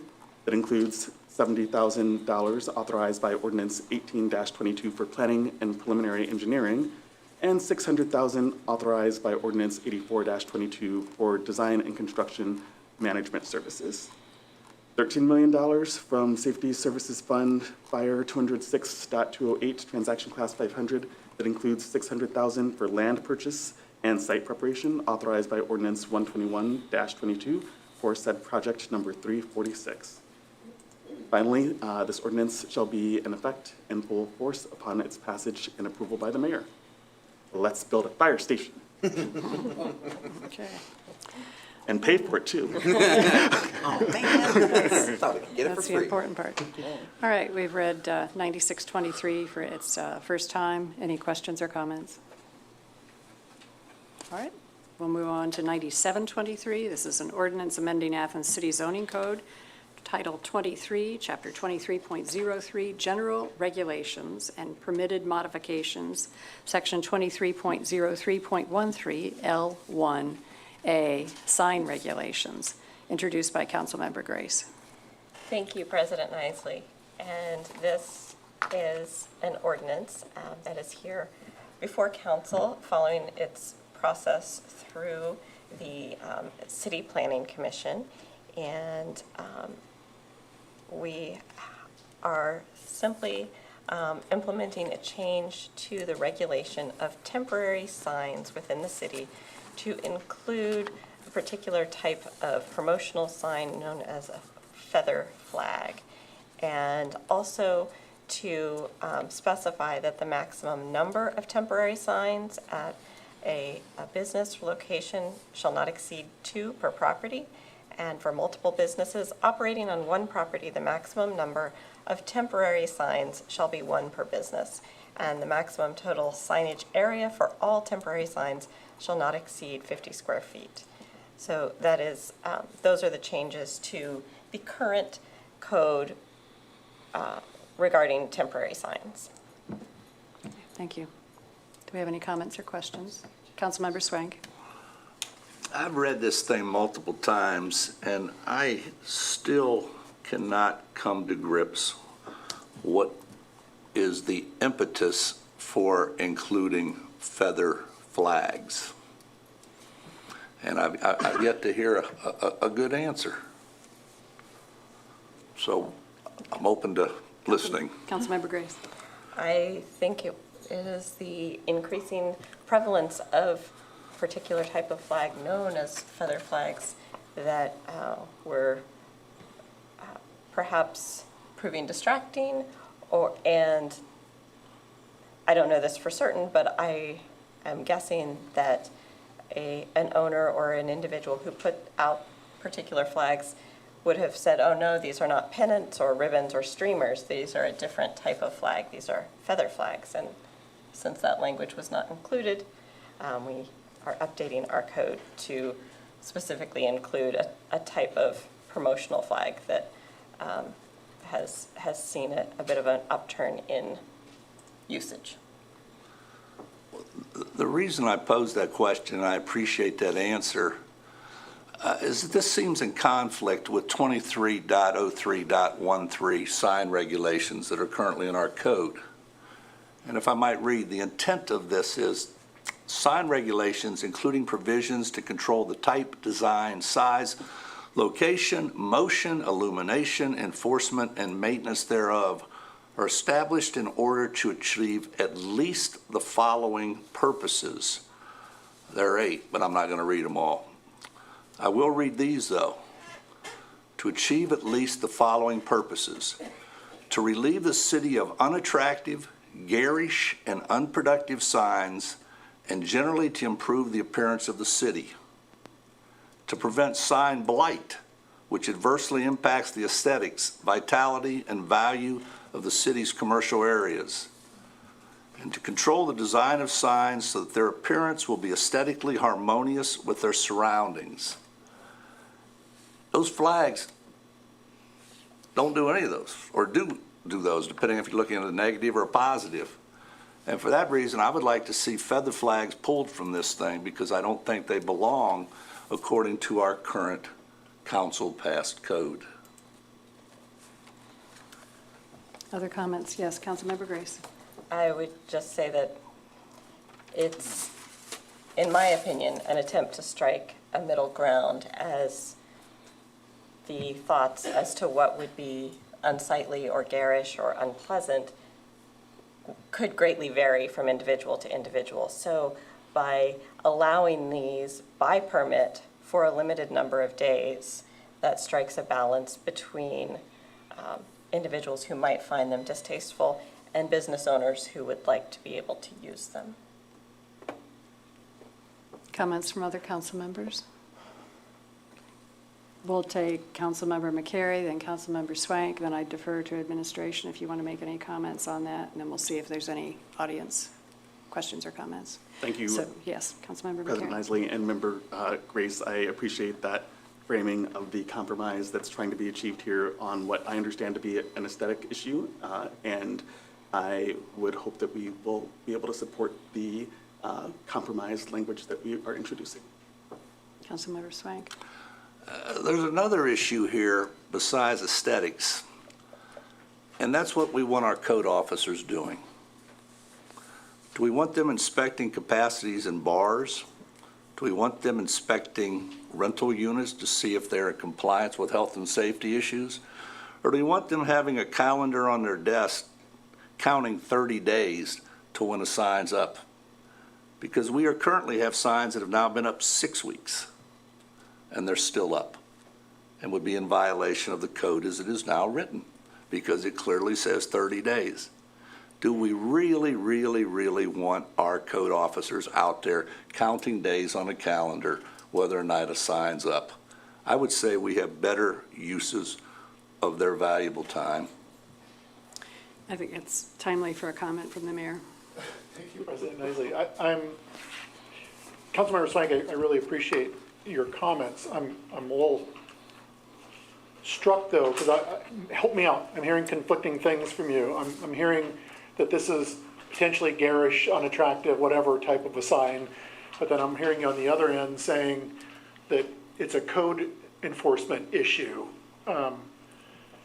So if it were to be allowed, I will share, when I have seen 3 or 4 of these feather flags flying in front of the same business, to me, I view it as a safety distraction. I really do. I see them, they're near the public right of way, they're on the property, they're moving all over the place, and I see them in areas where we see pedestrians walking along too. And so what am I watching? Am I watching this flutter flag thing?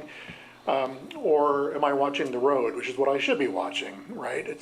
I view it as a distraction. I view a a path forward, since we have zero regulation for this type of a advertisement feature, whereas we do for the proper signage in front of a business. I mean, we were talking about this not too long ago with the new drive-through that used to be Class A sounds, and the signage and temporary permitting and all that stuff, appropriate place to make sure that we're doing the right thing with signage. This, I say we move forward with this, we establish it, allowing for no more than 2, because I've seen much more, and I view that as a distraction. We see how this goes. I appreciate the garish, potentially unattractiveness of some of these. I say if all of a sudden we see a flurry of some that, I don't know, what's unattractive to each of you might be very different than what's unattractive to me.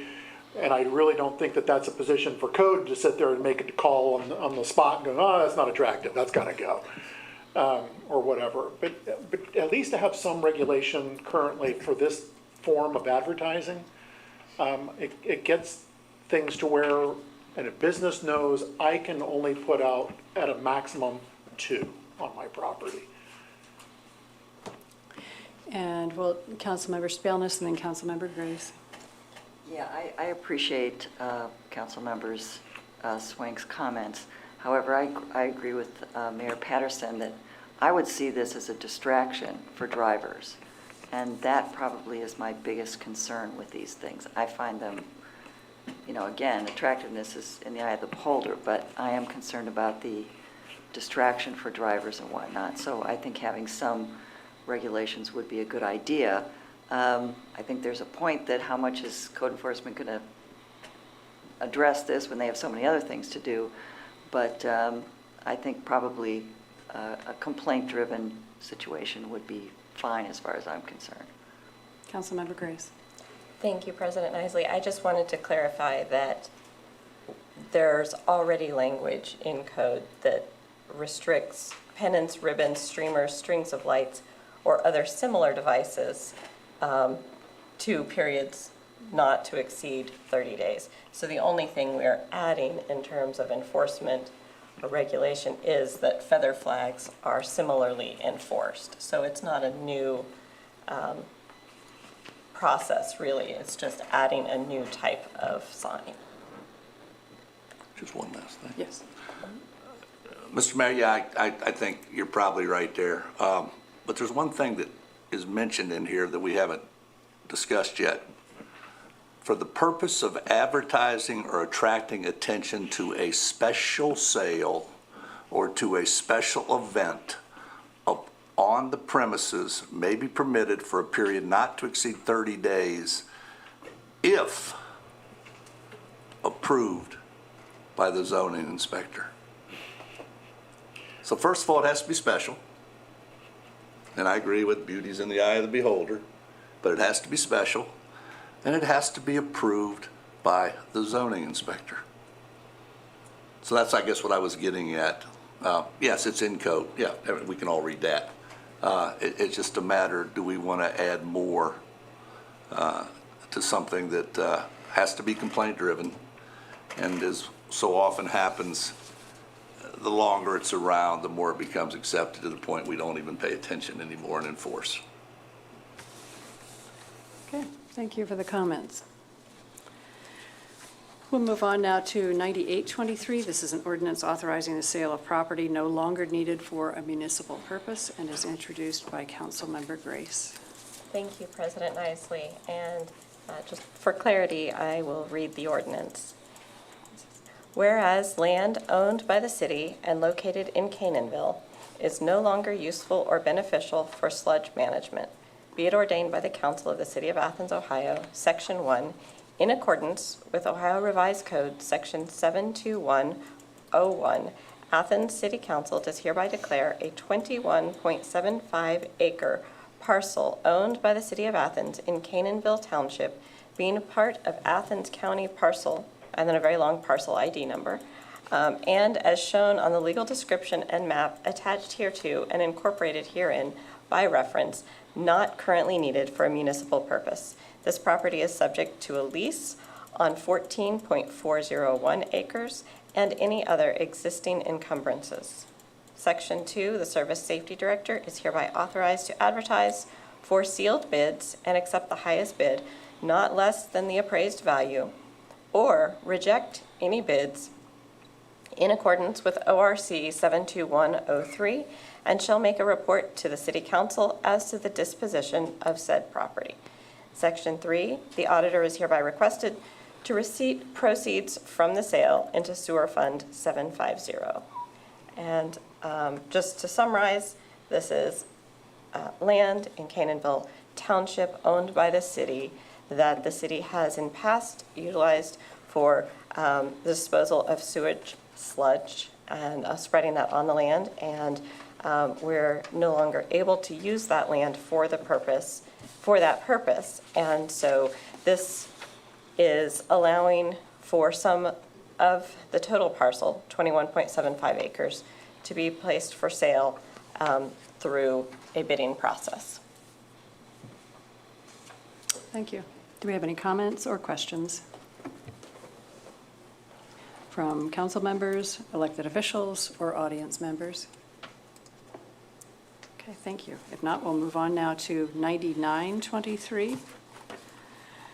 And this is an ordinance amending Athens City Code, Title I, General Provisions, Chapter 1.03, Code Fees Establish. And this is introduced by all members of council. And we have worked with the city administration and discussed this in committee, and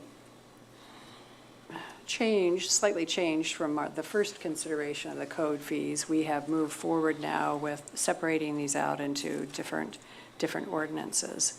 So this first one does discuss the code fees established for the water rates and inspection fees, and also then vendors. And it does include a new category of vendors. The vending had been $200 per month, and there has now been added $100 for specialty vendors license per month for art products for sale, manufactured or produced art products for sale to the public. And then also then brings into case various application fees and accessory structure permits and the rates. We started the discussion initially towards the end of August, beginning of September, at the suggestion originally of Councilmember Grace to try and bring these rate increases forward in enough time so that citizens, businesses would know that rates were going to be increased after the first of the year. So that's why we're trying to move this discussion along. So I'll bring this open to council members for any kind of comments. First on 9923, Councilmember Swank. I appreciate the fact that the suggestion I made 5 weeks ago to divide this into 3 separate sections has taken place. I think this will make for a more informed conversation. That said, one of the things that we did not discuss because of time limitations in committee a couple times ago was section 11.04.06 vendors. As we discussed earlier with the bar situation, I'm inclined to move to table this also until we can have a more complete discussion on this. One group in particular I would like to hear from is the Athens Uptown Business Association, and if there are any implications of this to their businesses or the health and wellness of the retail and commercial business environment uptown. We received an email today from a citizen expressing some interesting points, and I think by having an opportunity to discuss this particular section of 99-23 in greater detail will help us come up with a workable solution to this special type of vending license, but maybe vending licenses in general going forward. So I would move that we table 9923 for further discussion down the road.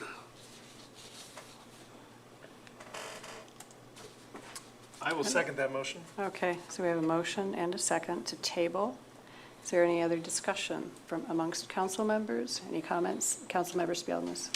Yes, I had a long conversation with the mayor today regarding other parts of this. We also talked about that. And I think that it's important that some of these sections we talk about in more depth. I'm particularly concerned about the reinspection fee for rentals, as an example.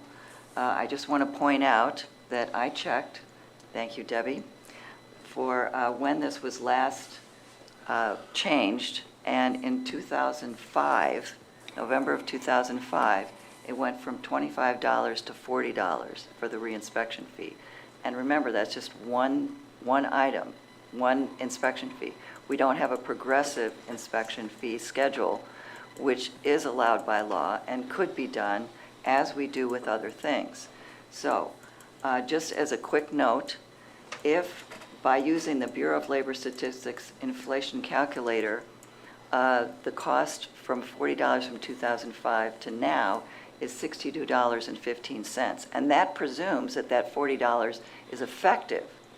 We want to add, and the mayor pointed this out, that we're going to have 4,000 new students coming up here soon, or already, another 4,000 coming, which means we're going to need a lot more rentals, which means we need another inspector or code enforcement officer that we need to pay for. And I just want to remind everybody that that code enforcement is self-funded. So the fees pays for what the department does. And my contention is that we need to have more funding to help code enforcement do what they're required to do, which is thoroughly inspect all these, how many hundreds, thousands, whatever, of rental units in Athens, and make sure that they are safe. So I totally want to discuss more than just the one section that Member Swank mentioned. Other comments from council members? And Auditor Heck, can you help me clarify, is code enforcement proprietary or not? It is not. So it is self-funded in a way, yes, but it is not proprietary in the sense that their only operating money comes from their fees. We do also support it with general revenue funds. Any other comments or questions? President? So, yes, Councilmember Just sort Grace. of a procedural question, I guess. Because this is at first read, is it necessary to table it in order to have discussions? Or could these discussions happen and then the ordinance be amended? It won't be up for second read for 2 weeks, and then I just wonder whether it needs to be tabled or whether the discussions could still happen without a tabling. I don't know that it really matters, because if it's amended, then it goes back to first read, but I'm somewhat puzzled by the concept that we need to table it in order to change anything about it. Comment, Mayor, I see you wanting to make a comment? A point of order, I mean, you're discussing tabling it. I would like to speak to at least one part of this, but is that appropriate under the tabling discussion? I suppose if it relates to something that needs to be clarified that might happen with it either being tabled or returned to committee, yes. There you go. While I really appreciate the conversation that was, council would like to see all the rate increases at the, earlier in the year to where they all go through at some point in time or whatever. I'm starting to hear now we're going to even break that down further. But I would like to speak, if council would entertain me, about the special vending permit. And just kind of, I'd also like to, if we can, to hear from Cricket Jones, who's here with us today, so that her time is not spent coming here and not having an opportunity to speak. Sure, and what I'll suggest is that it is 7:50.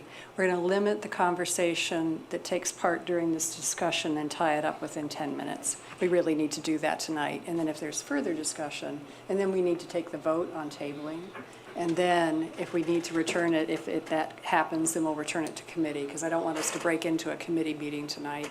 But I understand you're saying we have a special person who's taken the time to come tonight to speak about this and has a concern. Yes, if as part of this 10 minutes here, now it's 9, we want to, you would like to speak about the special vending fee, why don't you come up to the podium, give us your name and address, and if you represent a group. Hi, my name is Cricket Jones. I live in the city of Athens. I've been an artist in Athens for a while, but in the last 14 years, I've been selling jewelry that I make myself from silverware and trying to make a full-time living and make it a successful part of my life. I have to go to other cities in order to make enough money to afford to do this. One example is the city of Athens has a vending program for artisans. I could pay as much as $200 a day to do that. And it's really, right now the fee is $200 a month. You multiply that times 12 months, you get an awful lot of money where to sell in the city of New Orleans, which is known for its art and appreciated for the artisans that work there, it's $250 a year. Since I already pay Athens County sales tax for everything I sell in Athens County, I pay Athens City income tax for all income I make in Athens City. I'm already paying the Athens City to be an artisan in the city of Athens and selling my wares. The cost of doing that, well, you have one person renting a $750 apartment, food. You're talking about that person needs $1,000 a month to live on. Now, selling their art, there's not that much of a foot traffic situation here where so many buyers can come that they could sell and accrue a healthy income and a livelihood. But I think what's really most important, does the city of Athens value the view of artisans selling on the street or in a vending area? Is that of value to you, or is that something that you need to get reimbursed for the space and time for letting that happen? I think the city, Alan, not only the Uptown Business, what was the name of that? Uptown Business Association, could be heard, but also the citizens of Athens or Athens County trying to, how are we going to get people to come to our city to benefit all the businesses in Athens and work together instead of they're competing against me. And what if we had like 20 artists on the street and it was a beautiful art view? Oh, isn't this a cute town and they've got artists and I want to come and visit. Instead, we have no artists that are out selling. We have a Athens Farmers Market, but that is an investment also by the artisans to sell there, and it's a private situation, only happens once, maybe twice a month, twice a week. Thank you. And Yeah. if you could close, we're going to allow, we have a few minutes left. We Yeah, wanna see if thank you anybody else also has any other very much comments. for letting me Sure. do that. Sure thing. All right, so what we have on the floor now is the motion to motion and second to table. Are there any other comments on that? just very brief. Yes, Councilmember Swain. And I appreciate Cricket, what Cricket shared with us, but as Solveig said earlier, there are a lot more things in this ordinance that need to be discussed in addition to, and you've raised some great points. Therefore, I think it would be good to table this, bring it back off the table in committee, and let's take a deep dive into it, not only the Uptown Business Association. One, I just thought of the Athens Municipal Arts Commission. They might want to weigh in. Yes, it'd be nice to get this all done at one time. Yes, it would be nice to have this done by January 1st, but let's do it right the first time. And if that spills into next term, it spills into next term. So my comments on why I think it's appropriate to table this. Okay. Any other comments or questions to the motion to table? Okay. If we bring it back to committee, you'll have more opportunity to comment. All right. All those in favor for the motion to table signify by saying aye. Aye. Opposed, nay? Nay. Okay, so 6-1 is the vote on that. So it has been placed on the table and come back to committee for next week for discussion. The next ordinance is 123. This is an ordinance amending Athens City Code Title I, General Provisions, Chapter 1.03, Code Fees Established, Section 5.04.08, Sewer Rates. And so we have that one. Let me get down to that ordinance. And is this the table that you wanted folks to look at? This graph. The graph? Yes. So council members were given a copy of a graph that would help with, as part of this discussion for 100-23. And what this would be doing would be suggesting that the sewer rates for residential move from $5.89 to $6. Commercial would move from $6.66 to $6.79. Industrial would be from $7.34 to $7.49.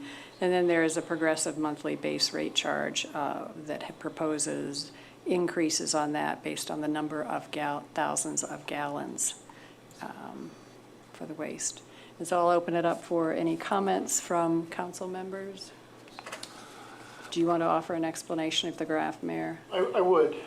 So Service Safety Director Andy Stone put this graph together for council for you to consider as we're looking across time with the carryover sewer fund from 750 and 758. These are balanced based on various projections. So the projections, as you can see in your graph, is a 0% increase, 1, 2, and 3% increase.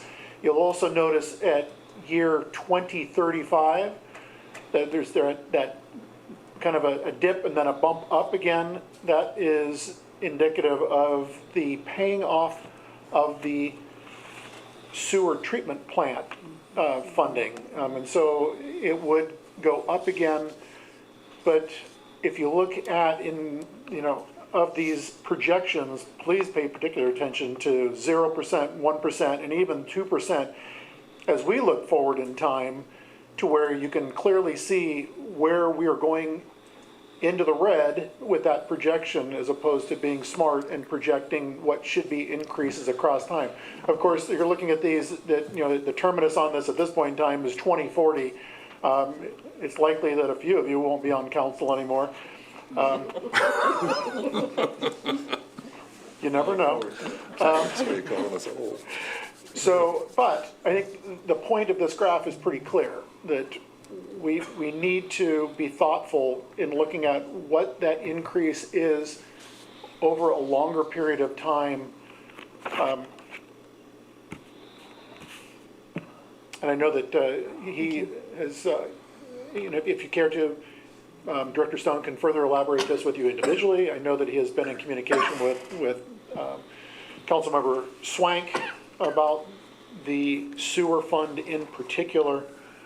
So, when we're looking at this, a 3% certainly gives us a longer runway as we're looking across time with that sewer debt fund. But again, it's open for conversation from council. Councilmember Reisner. One thing is, it's hard to put in a projection like this is we don't know what new regulations are going to come from the states or the feds in terms of water quality and so on, which always means another upgrade, another something. We invested a tremendous amount in our wastewater treatment plant, and then we found out that our sludge field is saturated. We can't use that anymore. Now we have to buy dewatering equipment or haul it, pay a hauler to take us someplace. And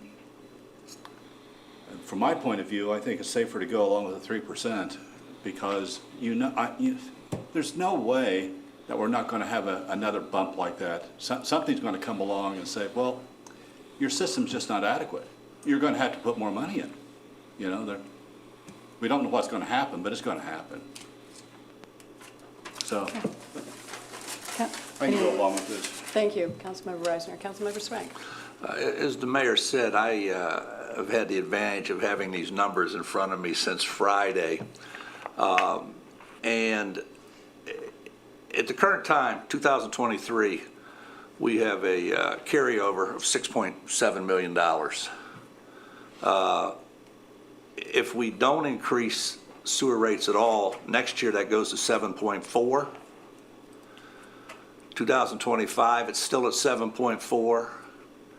2026, it's 7.2.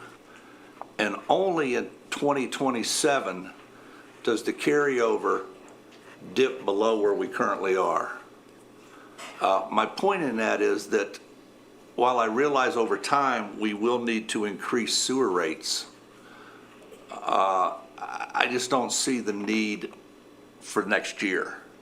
So what I would like to see is if we, Mr. Mayor, what I'd like to see, and I know you can't do this now and I can't do this now, if we didn't have an increase for 2024, but started with that 3% increase in 2025, what this graph would look like.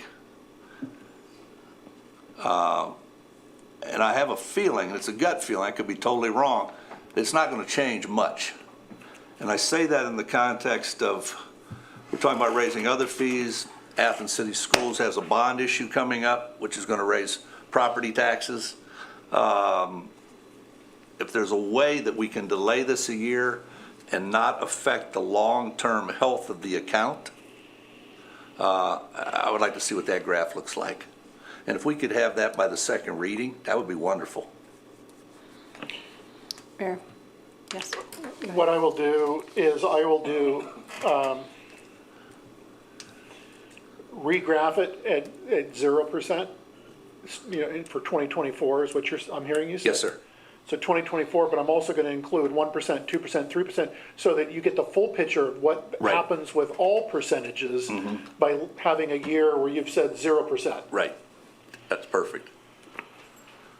Okay, any other comments from council members? All right, sounds like we'll be, yes, Sorry, Councilmember just- Grace. The ordinance as it stands is not, just for clarity, proposing 10 or 20 or 18 years of annual increases. We have just been provided with information on what the fund would likely look like with annual increases, but the ordinance being considered would only put them in place for, it doesn't put in place annual increases going forward. It's only for the 1 year, the one increase. Okay, thank you. Councilmember Crowell. Just clarification too, in that the proposed rate changes, while 3% is the overall goal, each individual rate is not increased by 3%. It is the total over, you know, the sewer rate, base rate, the residential, commercial, industrial, and then per 1,000 gallons from 0 to 5,000 plus. It's amongst all those rates that the 3% is applied. So the individual residential rate, for example, does not go up 3%. It goes up 11 cents, which is 2 point something percent, I believe. Okay, thank you. All right, We'll move on now to ordinance 10123. This is an ordinance amending Athens City Code Title 7, Traffic Code, Chapter 7.05, Parking Regulations, Sections 7.0522 and 7.0526, as introduced by Councilmember Reisner. Thank you, Madam President. This ordinance here makes some changes, obviously since you're making an amendment. Let me just go over some of the high points. Section 1, Athens City Code, Title 7, Traffic Code, Chapter 7.05, Parking Regulations, Section 7.05.22, A, Pay Parking Rates, Regulations, Penalties, is hereby amended to read as follows. 7.05.22, Pay Parking Rates, Regulations, and Penalties. There are several sections here. In Section A, the city pay parking rate shall be, and here's the change, established by separate ordinance. And what follows has been struck out. Sentences 1, 2, 3, 4, and 5 have been struck. Section 2, we've already read, regulation for city parking garage, Part B, the city parking garage rates, and this is a change, are established by separate ordinance, and what then follows has been struck out. Sentences 1, 2, 3, 4, 5.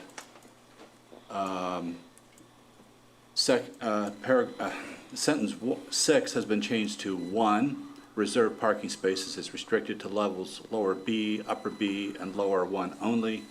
7 is now 2.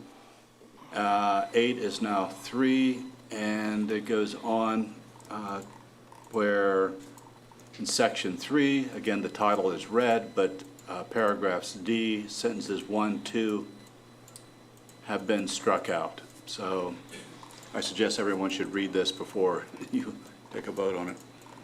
Okay, thank you. All right, 102.23, excuse me, an ordinance amending Athens City Code Title 1, General Provisions, Chapter 1.03, Code Fees, established to include Sections 7.0522 and 7.0526, Parking Rates, introduced by Councilmember Reisner. Okay, let me draw it up here.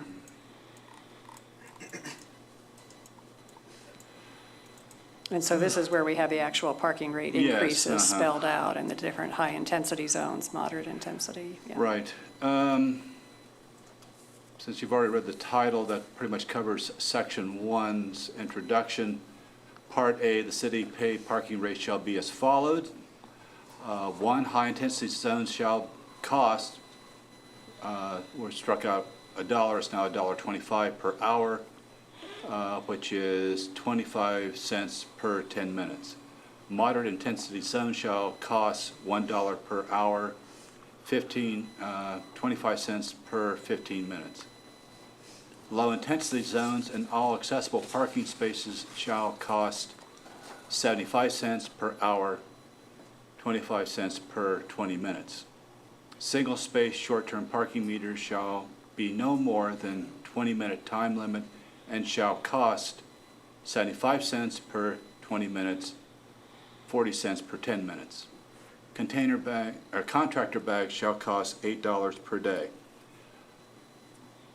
And then we go to regulations for city parking garage, Section 2.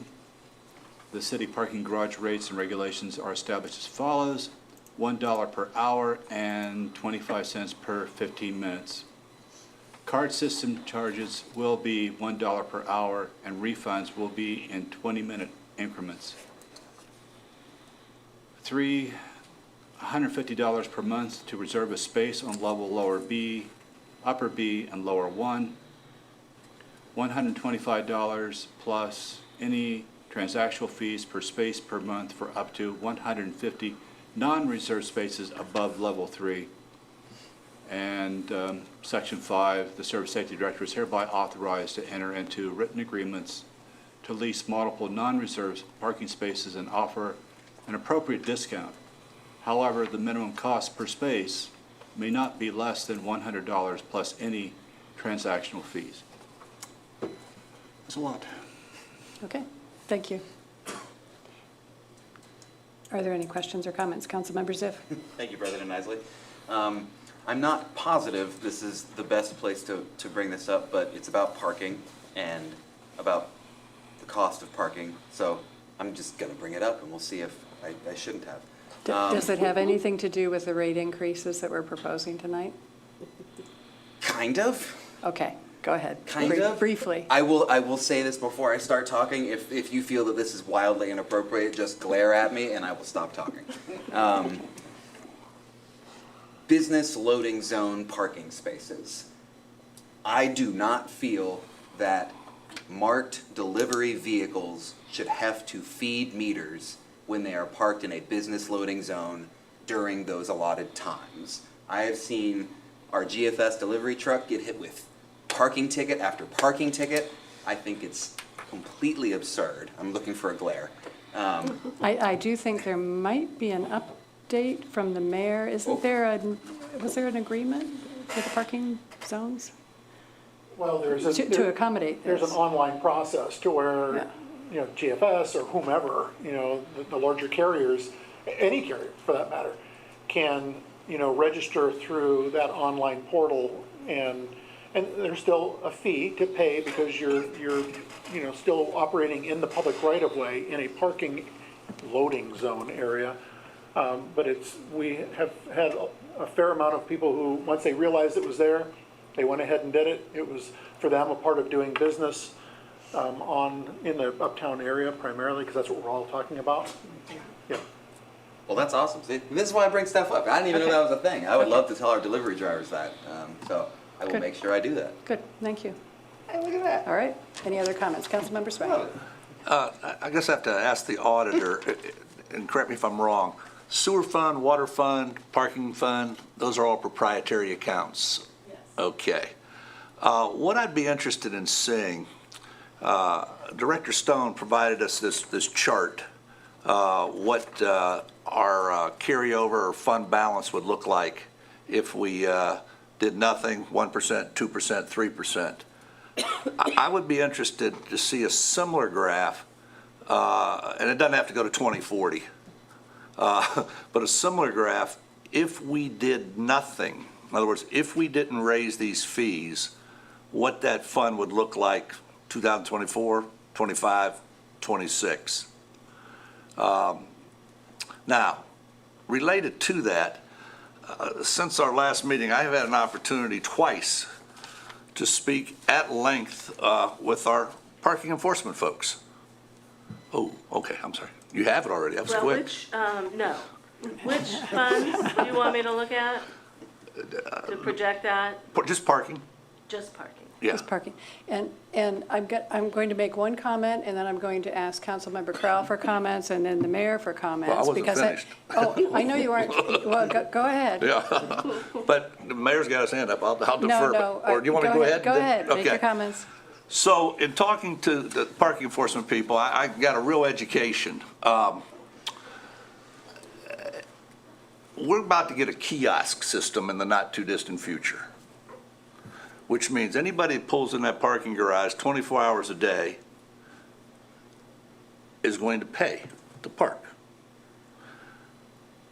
With that kiosk system, we will no longer have a person patrolling the garage giving out tickets. We'll free up that person or persons somewhere between 10 and 20 hours a week, which puts them out on the street where they can't cover the whole city as it is now, out on the street, paying particular attention to business zone violations, handicap zone violations. In other words, not only are we going to generate more money in the parking garage because we're going to collect 24 hours a day, 6 days a week, but we're going to have more boots on the grounds out in the city collecting more money. So it's anticipated that revenue is going to go up. It's anticipated that revenue is going to go up. The point being, if that revenue goes up, do we really need to increase meter rates and garage rates. But take it a step further. Once we put in that kiosk, we're not buying batteries anymore. Those batteries and those meters, which only last 3 to 9 months, depending on what floor they're on, cost $15 a piece. So we're gonna be saving money there. Yeah, I got a tremendous education talking to these folks.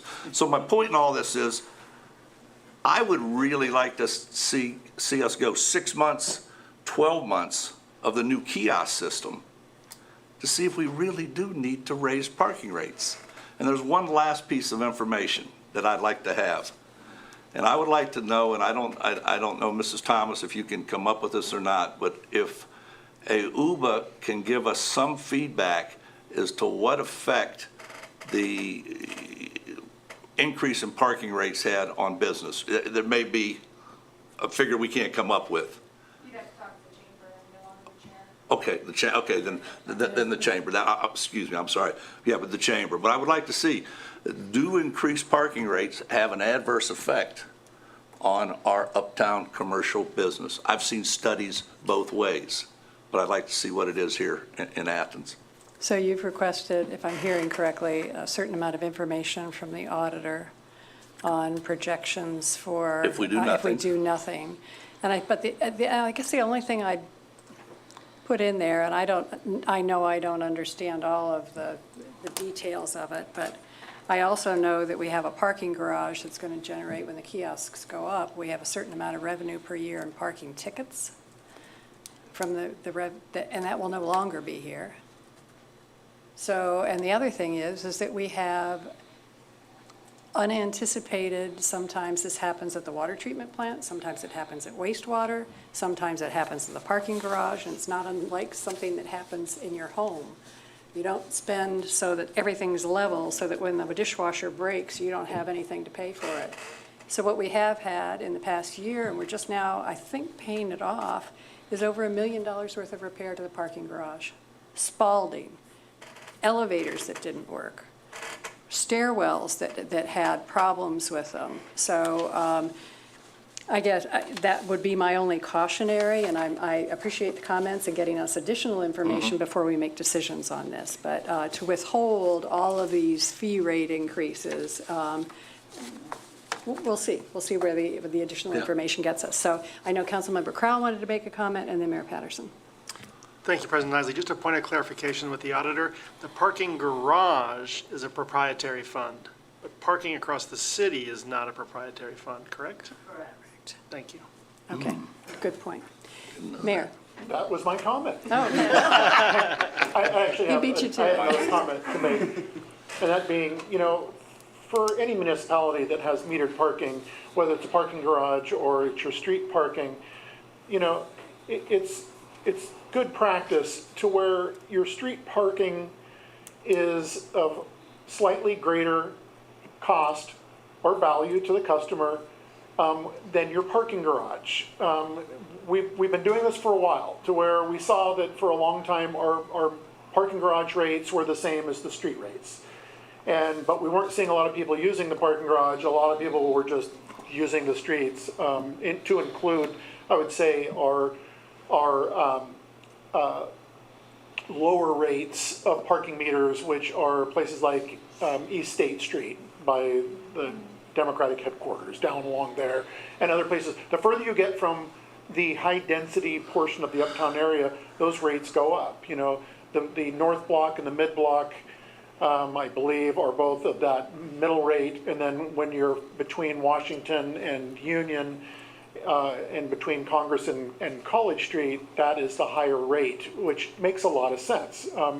Good luck finding a parking place there on any Monday through Friday, because that's the choice spots to get. However, we're seeing more and more we're seeing more and more cars in the parking garage. I watch that counter, and yes, I'm that guy. When I see the count of 44 vacant spaces, I literally go up there and count them. And a lot of those spaces are ADA spaces, which is fine. And so we are seeing more and more use of that parking garage. I would suspect that some of them are coming from, maybe faculty and staff from Ohio University whose offices are closer to the parking garage, and therefore taking advantage of something to where they can park for an 8-hour day, or whatever their schedule is, and get back in the car, and, it works, financially it works for them. And so I think to have the increase on the high-cost spaces for the street meter parking, I think that's responsible to do, to increase them by a quarter. Then for us to be able to just raise it, and Councilmember Swank, I agree with you. We won't have parking enforcement in the parking garage anymore because everything's in that kiosk. It is a parking kiosk. Get your ticket and then pay for it and then drive out again. I think the real study is going to be, with this thing having a gate, is to see what kind of queuing happens inside at that gate if we do have a larger event, and people trying to exit, because you've got to feed your paid ticket into that gate, for you to be able to leave the parking garage. But our solution is to use the exit on College Street. So there's basically 2 points of ingress and egress of the parking garage. The lower one that empties onto College Street has always kind of been used for the least spaces down the bottom, but we can change that to where we have different modes of being able to exit the parking garage. Entry will still be for those who have the least spaces, but someone who's using the metered spaces, and I don't disagree with you at all. We're probably the only parking garage in the state of Ohio, someone go fact find this, because I don't know if this is 100% accurate, but there are not many parking garages that have meters in them. Most everyone else has gone to a kiosk system with gates. You go to Columbus, anywhere, and they're all kiosk gated parking garages. Great. We'll have great discussion next week in committees. Auditor Hecht, Appreciate one final comment, then your we're going to move on. comments about what we have going. I just want to remind everybody that besides the $2 million loan we took out for repairs to the parking garage a few years ago that we're still paying off, the parking garage owes the general fund $85,000. If you remember borrowing $100,000 from the general fund for the parking garage. So we've paid it off $5,000 at a time so far. We still owe $85,000. Thank you. Thanks for the additional information. We'll move on now to 10323. This is an ordinance amending the 2023 appropriation ordinance 15522 and is introduced by Councilmember Crowell. Thank you, President Isley. This appropriation ordinance has only one item. I'll go ahead and read section 1. The 2023 appropriation ordinance 155-22 is hereby amended by appropriating from the unappropriated balance the following sum: $250,000 to Medical Insurance Fund 866, transaction class 300, for a medical payment, and increasing the total appropriations by the same amount. Thank you, President Isley. Thank you.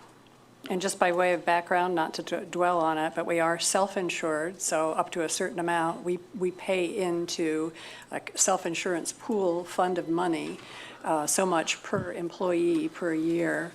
And so we're at the point where we've had a number of claims in that self-insured pool where we need to replenish the funds for that. So 10423 is an ordinance finalizing costs for the Armory, project number 313, and authorizing expenditures from the City of Athens to the Athens Community Improvement Corporation Fund, introduced by Councilmember Crowell. Thank you, President Isley. This ordinance and the next 3, so 4 in a row, all have to do with our armory. And I'm very pleased that the city administration and city council has gotten the project to this point. And I'm looking forward to the work on the armory over the next year to 18 months. But I'll go ahead and read this ordinance. Whereas ordinance 155-22 conveyed the City of Athens Armory, located at 2 West Carpenter Street, to the ACIC, the Athens Community Improvement Corporation, a Ohio nonprofit corporation. And whereas expenditures will be processed through the City of Athens purchase order MV 099058. Section 1, the Service Safety Director is hereby authorized to expend up to $1,214,500 for Armory Project 313. Section 2, having finalized the project costs for the Armory and in accordance with ordinance 155-22, $914,086 is hereby authorized for expenditure from the City of Athens to the ACIC Fund 906 as per the aforementioned purchase order for Armory Project 313. Thank you, President Isley. Great, thank you. If no comments or questions, we will move on to 10523. This is an ordinance authorizing funds to the Athens Community Improvement Corporation for payment of the 2023 Armory electric bills, authorizing an interfund transfer and requesting reimbursement for payments made by the City of Athens.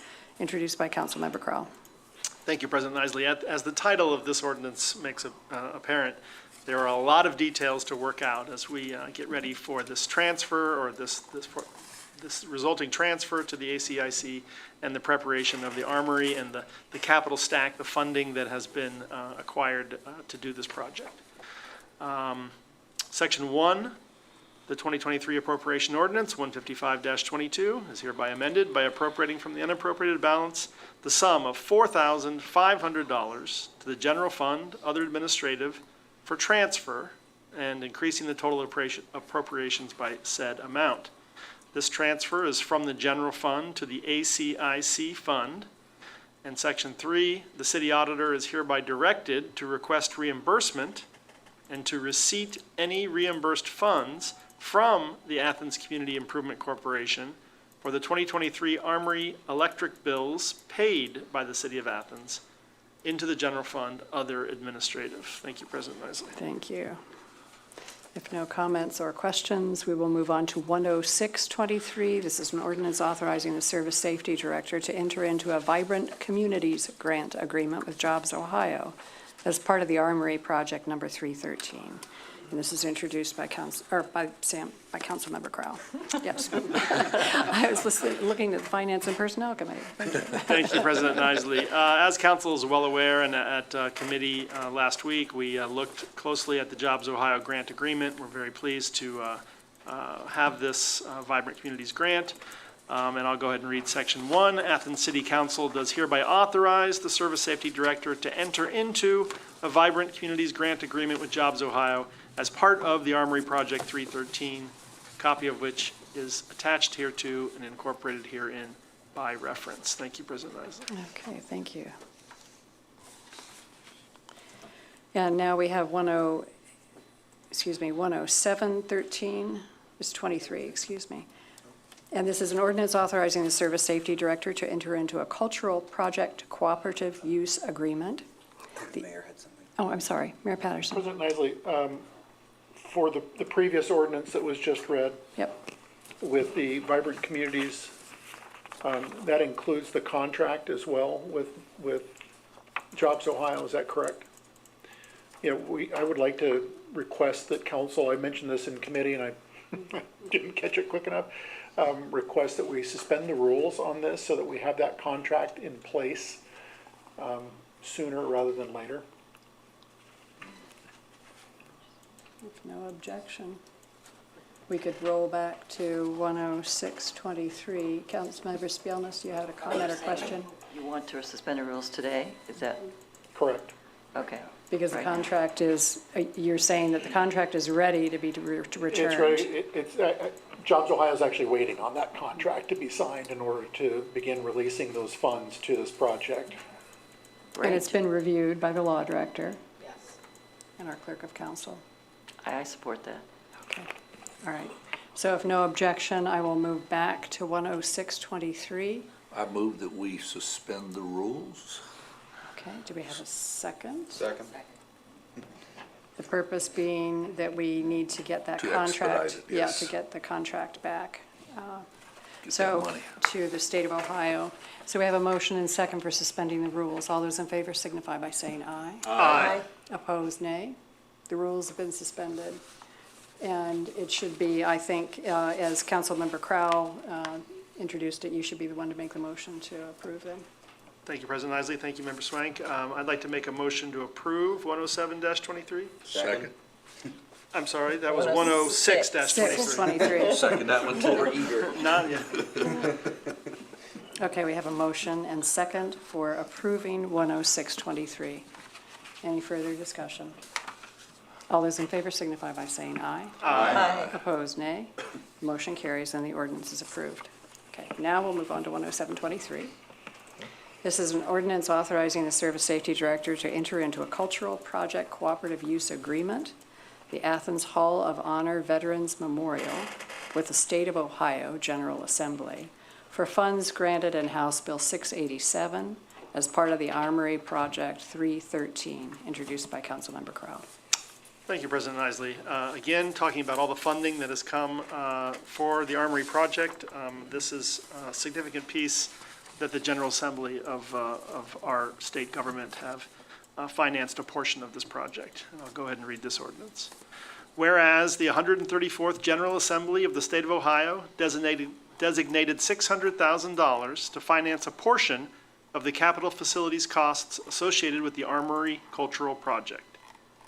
Section 1, the Service Safety Director is hereby authorized to enter into a cultural project cooperative use agreement, the Athens Hall of Honor Veterans Memorial, with the State of Ohio General Assembly as part of the Armory Project 313, a copy of which is attached here too and incorporated herein by reference. Thank you, President Isley. Thank you. Any comments or questions? Councilmember Swank? Just a question. I'm got the feeling this is a great project, but I really don't know what it's about. What form, shape, whatever is this going to take? Where's it going to be? Armory, obviously, inside, outside. The mayor probably has the best description. It will be inside. For those who have been in the Armory, as you come up the front staircase and enter in through that front door, it's split level. There's a foyer there, and there's stairs that go down and stairs that go up. It's that foyer area where we're going to have panels on the walls that recognize the soldiers who were part of the Ohio National Guard, who went off to World War I, World War II, Korean conflict, Vietnam, even Desert Storm, because the building was an Ohio Guard armory up to the point in which we purchased it in 1997. It'll be very tastefully done with what is installed there, and as I understand it, there will be other areas throughout the Armory that will reflect the heritage of the Armory as it served through those wars and conflicts that I mentioned to you. So it's a great project. You had also asked last week, I think, for the designs for the Armory unto itself. I have failed you. I will get those to you. But the Hall of Honor is also within those designs, so you'll be able to see it with a little more, at least the artist's concept drawings of how that's going to look. Great, thank you. Okay. In fact, that'd be great for all the council members. Yes, it'll be all council members. Sorry, President Isley, I'm not isolating anybody. No, I just, it's good to know because we're asked about these things. All right, we'll move on to 10823, an ordinance establishing a special revenue fund policy for the city of Athens, introduced by Councilmember Crowell. Thank you, President Isley. We have referred to this by a number of different names, the Budget Stabilization Fund, the Rainy Day Fund, as discussed at committee. This is the ordinance establishing the special revenue fund. And this is, well, I'll just read section 1. In accordance with the Ohio Revised Code, section 5705.13, Athens City Council hereby approves a special revenue fund policy for the city of Athens. Thank you, President Isley. Okay. Any questions or comments? Councilmember Reisner? Just one technical. I guess the auditor would know, once this fund's established, what's its line number going to be within the city? It's going to be Fund 288, which was added to the copy you have today. Fund Okay. 288. Be a new fund for this. Great. And then we changed the name. We're using a different ORC reference for our justification. Okay. Thank you. We now have announcements and other business, and as you have heard us mention, we'll be in committee next Monday night and discussing some of these ordinances tonight and a few other topics. And if chairs have any additional agenda items, if they could make sure to get them to our clerk of council by Wednesday. That will be a help. Thank you. We have a series of 3 motions. The first one being to accept the July and August 2023 financial reports. If I could have a motion for approval. So Or moved. Accepting. Thank you. Second. Okay. All those in favor signify by saying aye. Aye. Okay, thank you. They've been accepted. The next one is a motion to accept May, June, July, and August 2023 credit card transactions. These are submitted monthly to for City Council, and as part of state law, we review it, and then that's why it's appearing on the docket tonight for a motion to accept. If I could have a motion? So moved. Second. Okay, we have a motion and second to accept these credit card transaction reports. All those in favor signify by saying aye. Aye. Okay, thank you.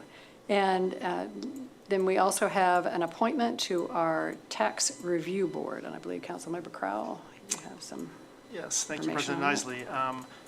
I would like to make the motion that we appoint John Molinaro to the Tax Review Board. As you can see from his resume online, he is duly qualified and beyond for this position. Looking forward to having Mr. Molinaro working with the city. Thank you, President Isley. Thank you. We have a motion. Do we have a second? I have a question. I have a point yes. where I have to recuse myself since it's my husband. Okay. Oh, that may Thank you. change my vote.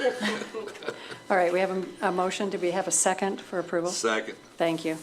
All those in favor, with the exception of council members Billness abstaining, all those in favor signify by saying aye. Aye. Okay, thank you, and 1 abstention. Last, before we adjourn, we have an opportunity for citizens to speak on legislative items and city services that are not covered on the agenda. Is there anybody wishing to speak tonight? You can speak up to 3 minutes if it's an agenda item or something that was not on our agenda tonight. Okay. If not, then we'll have a motion to adjourn. So moved. Second. All those in favor signify by saying aye. Aye. We are adjourned at 8:37 PM. Thank you very much.